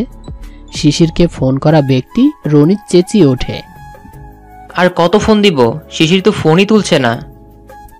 পাশ থেকে শিশিরদের আরেক ফ্রেন্ড আলী বলে ওঠে, আমাদের ওকে একা রেখে এভাবে আসা উচিত হয়নি। যদি শিশির উল্টাপাল্টা স্টেপ নিয়ে ফেলে? যতই হোক শিশির একজন মানসিক রোগী। রনিত চিন্তিত হয়ে পড়ে এই কথা শুনে। রনিত এভাবে ভাবেনি। রনিত কাঁপা কাঁপা স্বরে বলে ওঠে, আলী, শিশির কিছু করে ফেলেনি তো অলরেডি? না না, শিশির আমাকে বলেছে কদিন ওকে একা ছেড়ে দিতে, তাই তো আমি কাউকে যেতে দিইনি ওর কাছে। জানিস তো কত রাগী শিশির, আর তাছাড়া ভাবি তো আছেই সাথে। আলী নিচু স্বরে মিনমিন করে বলে ওঠে, না হো, আমার মনটা অন্যরকম লাগছে শিশিরের জন্য। এত কিছু সইতে পারছে তো ছেলেটা। এইবার রনিতের অস্থির লাগছে। সে জানার জন্য বিচলিত হচ্ছে শিশির ঠিক আছে তো, কিন্তু আর টেনশন নিতে পারছে না রনিত। তাই বলে উঠল, আলী চল, বসে না থেকে দেখে আসি, যা হয় হবে, কিন্তু শিশিরের কিছু না হলেই হলো। হ্যাঁ চল, আমার আর তস সইছে না। শিশির কেমন আছে দেখতে। দুই বন্ধু ছুট লাগায় শিশিরের বাড়ির উদ্দেশ্যে। আজ 1 সপ্তাহ হয়ে গিয়েছে। আমি নিজেকে অনেকটা সামলিয়ে নিয়েছি। মা বাবাও আর কিছু বলেনি আমায়। মোট কথা আমাকে আমার মতো ছেড়ে দিয়েছে, নিজের মতো জীবন বেছে নিতে। কিন্তু এতদিনেও আমি জানি না শিশির ভালো আছে খারাপ আছে, কিছুই জানি না। আজ পিয়াল মা বাবাকে, পিয়াল আর আমার সাথে কথা বলেছে। সব শুনে মার মুখ বাংলার 5-এর মতো হয়ে গিয়েছে। কিন্তু ইশুর বেশ খুশি, আর বাবা বেশ কিছুক্ষণ চুপ করতে থেকে বলল, দেখো পিয়াল, সিচুয়েশন এমন, দেখতে গেলে ভুল আমাদের। আমরা কিছু জেনে শুনেই মেয়ের বিয়ে দিয়েছি ওই বাড়ি। এখন মেয়ে যদি বলে তোমাদের সাথে খুশি থাকবে, তবে আমি তাই মেনে নিব। কিন্তু তাও আমি অনাকে বলবো, যেহেতু এখনো ডিভোর্স হয়নি। শিশিরের কথা তুমি একটিবার ভেবে দেখো। এই কথা শুনে আমি কিছু বলবো তার আগেই পিয়াল বলে ওঠে, মামা, আমি ওনার সাথে ফাইনাল কথা বলেই আপনার সাথে আমাদের ব্যাপারে কথা বলতে এসেছি। ওনার ডিভোর্স পেপার পাঠিয়ে দিবে শিশিরকে। অনার বাবা বেশ গম্ভীর স্বরে বললেন, তবে তাই বেশ। বলেই তিনি উঠে চলে গেলেন। পেছন পেছন অনার মাও বিড়বিড় করতে করতে চলে গেলেন।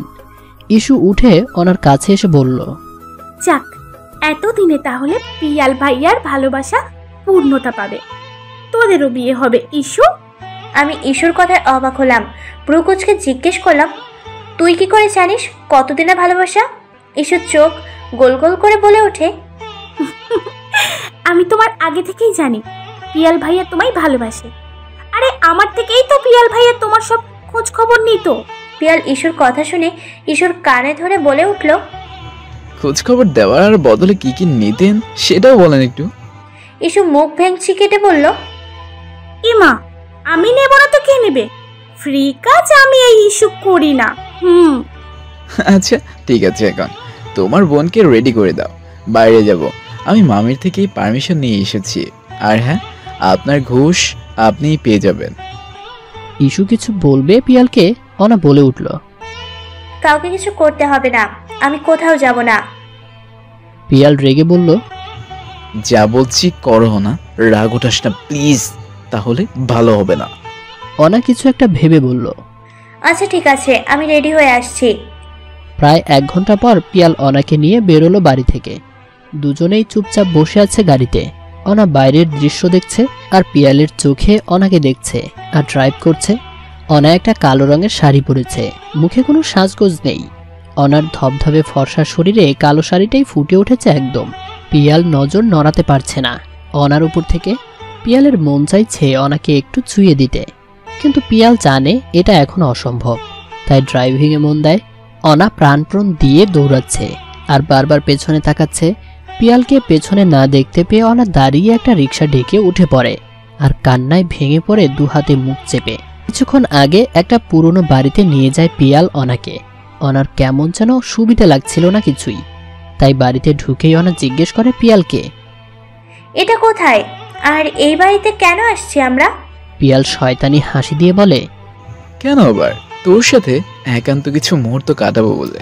পিয়ালের দিকে তাকিয়ে জবাব দেয় অনা, দেখ, আমি তোর সাথে বাইরে এসেছি একটা কথা বলতে, সেটা বলেই চলে যাব আমি।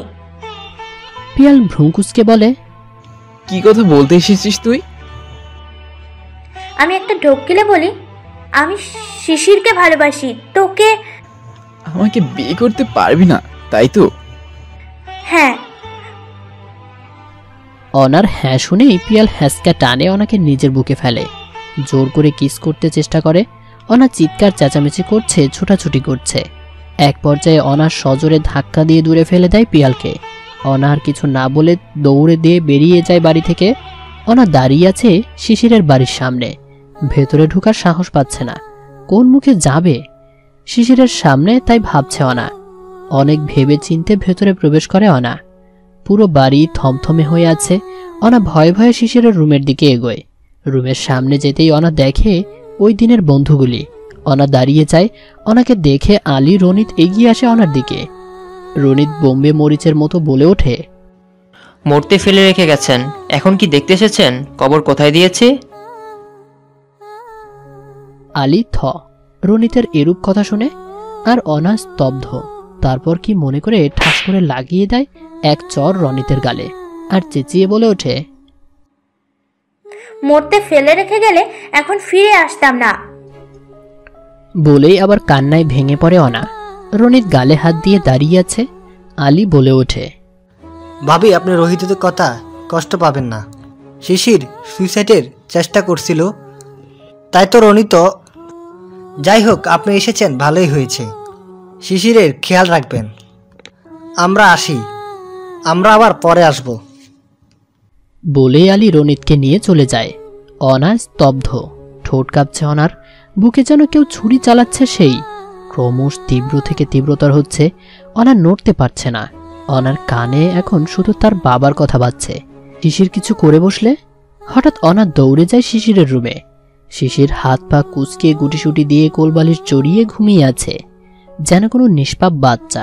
হেসে দেয় অনা ছলছল চোখে, তারপর ফুপিয়ে কেঁদে দেয়। আস্তে আস্তে শিশিরের কাছে গিয়ে শিশিরকে জড়িয়ে ধরে কেঁদে দেয় অনা। আজ যেন অনার চোখের পানি বাদ মানছে না। অনা কাঁদতে কাঁদতে বলছে, আমি কি করে পারলাম এত নিষ্ঠুর হতে আপনার সাথে? আমাকে ক্ষমা করে দিন প্লিজ শিশির। অনার কান্নামাখা কথায় শিশিরের ঘুম ভেঙে যায়। শিশির তাও চুপ করে থাকে, কিছু বলে না অনাকে। আজ 2 সপ্তাহ অনা শিশিরের সাথেই থাকে, শিশিরের দেখাশোনা সব করে। কিন্তু শিশির না আগের মতো অনাকে বকে, রাগারাগি করে, না কথা বলে। অনা যেভাবে যা বলে শিশির চুপচাপ করে, কিন্তু কথা বলে না অনার সাথে। এর ভেতর অনার মা বাবা বেশ অনেকবার দেখে গিয়েছে শিশিরকে, কিন্তু অনার দিকে ফিরেও তাকায়নি তারা। অনার কাজে লজ্জিত তারা। শিশিরের কাছে অনেকবার ক্ষমা চেয়েছে অনার বাবা অনার কাজের জন্য। শিশির শুধু অনার তার জন্য দোয়া করতে বলেছে। এখন অনা শুধু শিশিরের আড়ালে কাঁদে। শিশির বুঝতে পারে, কিছু বলে না। এরপর আরো অনেকদিন চলে যায়। আজ সকাল থেকে অনা শিশিরের পেছন ঘুরঘুর করছে, কিন্তু কোনো পাত্তাই পাচ্ছে না। রাতে খেয়ে দিয়ে দুজনে পাশাপাশি শুয়ে আছে।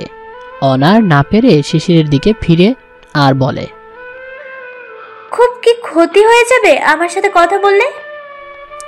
শিশির নিশ্চুপ চোখ বন্ধ করে শুয়ে আছে। অনা কেঁদে দেয় শিশিরের নিশ্চুপতায়। এভাবে অনেকবার ক্ষমা চেয়েছে অনা শিশিরের কাছে, কিন্তু শিশির চোখ তুলে তাকায়নি অনার দিকে একবারও। এভাবেই অনেকদিন পেরিয়ে মাস পেরিয়ে যায়। অনার শিশিরের জীবন অগোছালো থেকে যায়। আজ সকাল থেকে শিশির অনাকে একবারও দেখেনি। শিশিরের মন খুব আনচান আনচান লাগছে শিশিরের অনাকে দেখার জন্য, কিন্তু অভিমানে ডাকতে পারছে না। শিশিরের যাবতীয় সব জিনিসপত্র সব জায়গা মতো তৈরি ও ঠিকঠাক হয়ে আছে, তাই কোনো বাহানা দিয়েও ডাকতে পারছে না। শিশির আরও অনেকক্ষণ ওয়েট করে, অনা আসে না। তাই শিশির অনাকে খুঁজতে শুরু করে, কিন্তু খুঁজতে খুঁজতে পুরো বাড়ি খুঁজে ফেলে, অনাকে পায় না। অনা আমাকে আবারও ফেলে চলে যায়নি তো? অনা, অনা, এবার তোমাকে ছাড়বো না, একবার পাই। রেগে বাইরে দারোয়ানের কাছে যায়। শিশির গিয়ে জিজ্ঞেস করে, অনাকে বাইরে যেতে দেখেছো চাচা? দারোয়ান ভ্রুকুচকে আমতা আমতা করে বলে, না তো, 1 সপ্তাহের মধ্যে তো বাইরে যায়নি ম্যাডাম। কথা না বাড়িয়ে দ্রুত নিজের রুমে যায় শিশির। রাগে গজগজ করছে শিশির। তারপর কি ভেবে ছাদে যায় শিশির। ছাদে গিয়ে অবাকের শীর্ষে, কারণ তার সামনে নিশুর মা, বাবা, বোন অনা অশ্রুসিক্ত চোখে তাকিয়ে শিশিরের দিকে। শিশিরের চোখেও পানি চলে আসে। দৌড়ে জড়িয়ে ধরে হাউমাউ করে কাঁদতে থাকে আর বলতে থাকে, আমাকে ক্ষমা করে দিন, আমি পারিনি নিশুকে রক্ষা করতে, পারিনি নিশুকে বাঁচাতে, না নিশুর জন্য কিছু করতে পেরেছি। আমার জন্য আজ। শিশির আরো অনেক কিছু বলতে থাকে, কিন্তু নিশুর বাবা শিশিরকে থামিয়ে বলতে থাকে, কি করবে তুমি? আল্লাহ যা ভালো মনে করেছে তার বান্দির সাথে তাই করেছে। নিয়তি মৃত্যু, ভাগ্য কে বদলাতে পারে? যে যাওয়া সে যাবেই। শক্ত হও, নামাজি হও, নামাজ পড়ে নিশুর জন্য মন থেকে দোয়া করো, সে যেন যেখানে থাকে ভালো থাকে। বলতে বলতেই নিশুর বাবার চোখ দিয়ে পানি গড়িয়ে পড়ে। যতই বলুক, মেয়ে হারিয়ে কি আর শক্ত হওয়া চায়? নিশুর মা নিশুর বোনকে জড়িয়ে মুখ চেপে কাঁদছে। অনা কাঁদতে কাঁদতে নিচে চলে যায়। আর বেশিক্ষণ অনা এখানে থাকলে মারা যাবে। এত কষ্ট মানুষ কি করে সহ্য করতে পারে? ওই দিন থেকে অনার সংসার পরিপূর্ণ। নিশুর মা বাবা বোন ওদের সাথেই থাকে। নিশুর বাবা মাকে অনা শিশিরের মা বাবা বলেই ডাকে, আর নিশুর বোনকে নন্দিনী। অনার ছোট্ট সংসার ওদের নিয়েই এখন হাসি খুশি একটি পরিবার। নিশুর পরিবারও অনাকে নিশুর মতোই দেখে, অনেক ভালোবাসে নিশুর বাবা মা অনাকে। অনা তাদের চোখে অজস্র ভালোবাসা দেখতে পায়। নিজেকে অনেক ভাগ্যবতী লাগে এখন অনার। যদিও অনা শিশিরের মনে বইছে যন্ত্রণার ঝড়, তাতে কি, নতুন একটা পরিবার তো পেয়েছে তারা। এখন শিশির আগের থেকে অনেকটা চেঞ্জ হয়েছে। নামাজ পড়ে, ড্রিঙ্কস স্মোক একেবারেই ছেড়ে দিয়েছে। নতুন জব জয়েন করেছে। এসবে শিশিরকে আলী আর রনিত অনেক হেল্প করেছে। শিশির আর আগের মতো ডিপ্রেশনে থাকে না, আস্তে আস্তে আগের মতো হয়ে গেছে। আজ অনা আর শিশিরের বিবাহিত জীবনের 1 বছর। যদিও অনা বা অন্য কারোর বিষয়টা মনে নেই, কিন্তু শিশিরের মনে আছে। শিশির অফিস থেকে আসার সময় বেশি না, একটা গোলাপ নিয়ে এসেছে লুকিয়ে। নিশুর মা বাবা আসার পর শিশির অনার সাথে টুকটাক কথা বলে, কিন্তু আজ কিভাবে কথা বলবে তাই ভাবছে শিশির। রোজগার মতো খেয়ে দিয়ে শুয়ে আছে শিশির। শিশির হঠাৎ ডাক দেয় অনাকে, অনা, অনায়া, অনা, অনা, এই অনায়া। এত ডাকার পরও যখন অনা উঠল না, তখন শিশির ভালো করে তাকিয়ে দেখে অনা গভীর ঘুমে তলিয়ে আছে। শিশিরের রাগ হলো, উঠে বেড সাইড থেকে পানির গ্লাস নিয়ে সজোরে ছুঁড়ে মারলো অনার মুখে। অনা ধরফরিয়ে উঠে বসলো, বলল, কি হয়েছে? কি হয়েছে? শিশির চেঁচিয়ে ওঠে, এইভাবে মরার মতো ঘুমাচ্ছ কেন? কতক্ষণ ডাকছি? অনা শিশিরের হাতে গ্লাস দেখে বলে, আপনার অত্যাচারী অভ্যাস এখনো যায়নি? উঠিনি বলে পানি কেন মারলেন মুখে? বেশ করেছি, আর এই অত্যাচারীর সাথেই থাকতে হবে সারা জীবন। আপাতত 1 বছর থেকে ফেলেছ, কংগ্রেস। বলেই পেছন থেকে ফুলটা অনার সামনে ধরে। অনা ছলছল চোখে দ্রুত ফুলটা হাতে নিয়ে ঘ্রাণ নিয়ে বলে, আমি সারা জীবন অত্যাচারী হতে চাই। আপনি আমাকে ক্ষমা করে দিয়েছেন তো?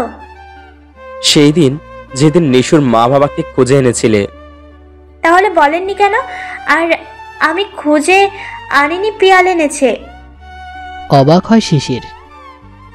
পিয়াল? হ্যাঁ, পিয়াল আমার সাথে অসভ্যতা করে যেদিন আমি আপনার কাছে ফিরে আছি। তারপর ফোন দিয়ে ক্ষমা চাই। আমি তখন ওকে বলি, নিশুর বাবা মা কে খুঁজে দিতে পারলে ক্ষমা করে দিব। তারপর আপনার বন্ধুদের সাথে মিলে খুঁজে এনেছে। আগে বলনি কেন? পিয়াল মানা করেছে, কেন তা আমি জানি না। বলেই শিশিরকে জড়িয়ে ধরে কেঁদে দেয় অনা। শিশিরও শক্ত করে জড়িয়ে ধরে অনাকে নিজের সাথে। শিশির অনার কপালে চুমু এঁকে দেয়। অনা পরম আবেশে চোখ বুজে নেয়। শুরু হয় শিশির অনার ভালোবাসার নতুন অধ্যায়। ভালো থাকুক শিশির অনা, ভালো থাকুক প্রতিটা ভালোবাসা।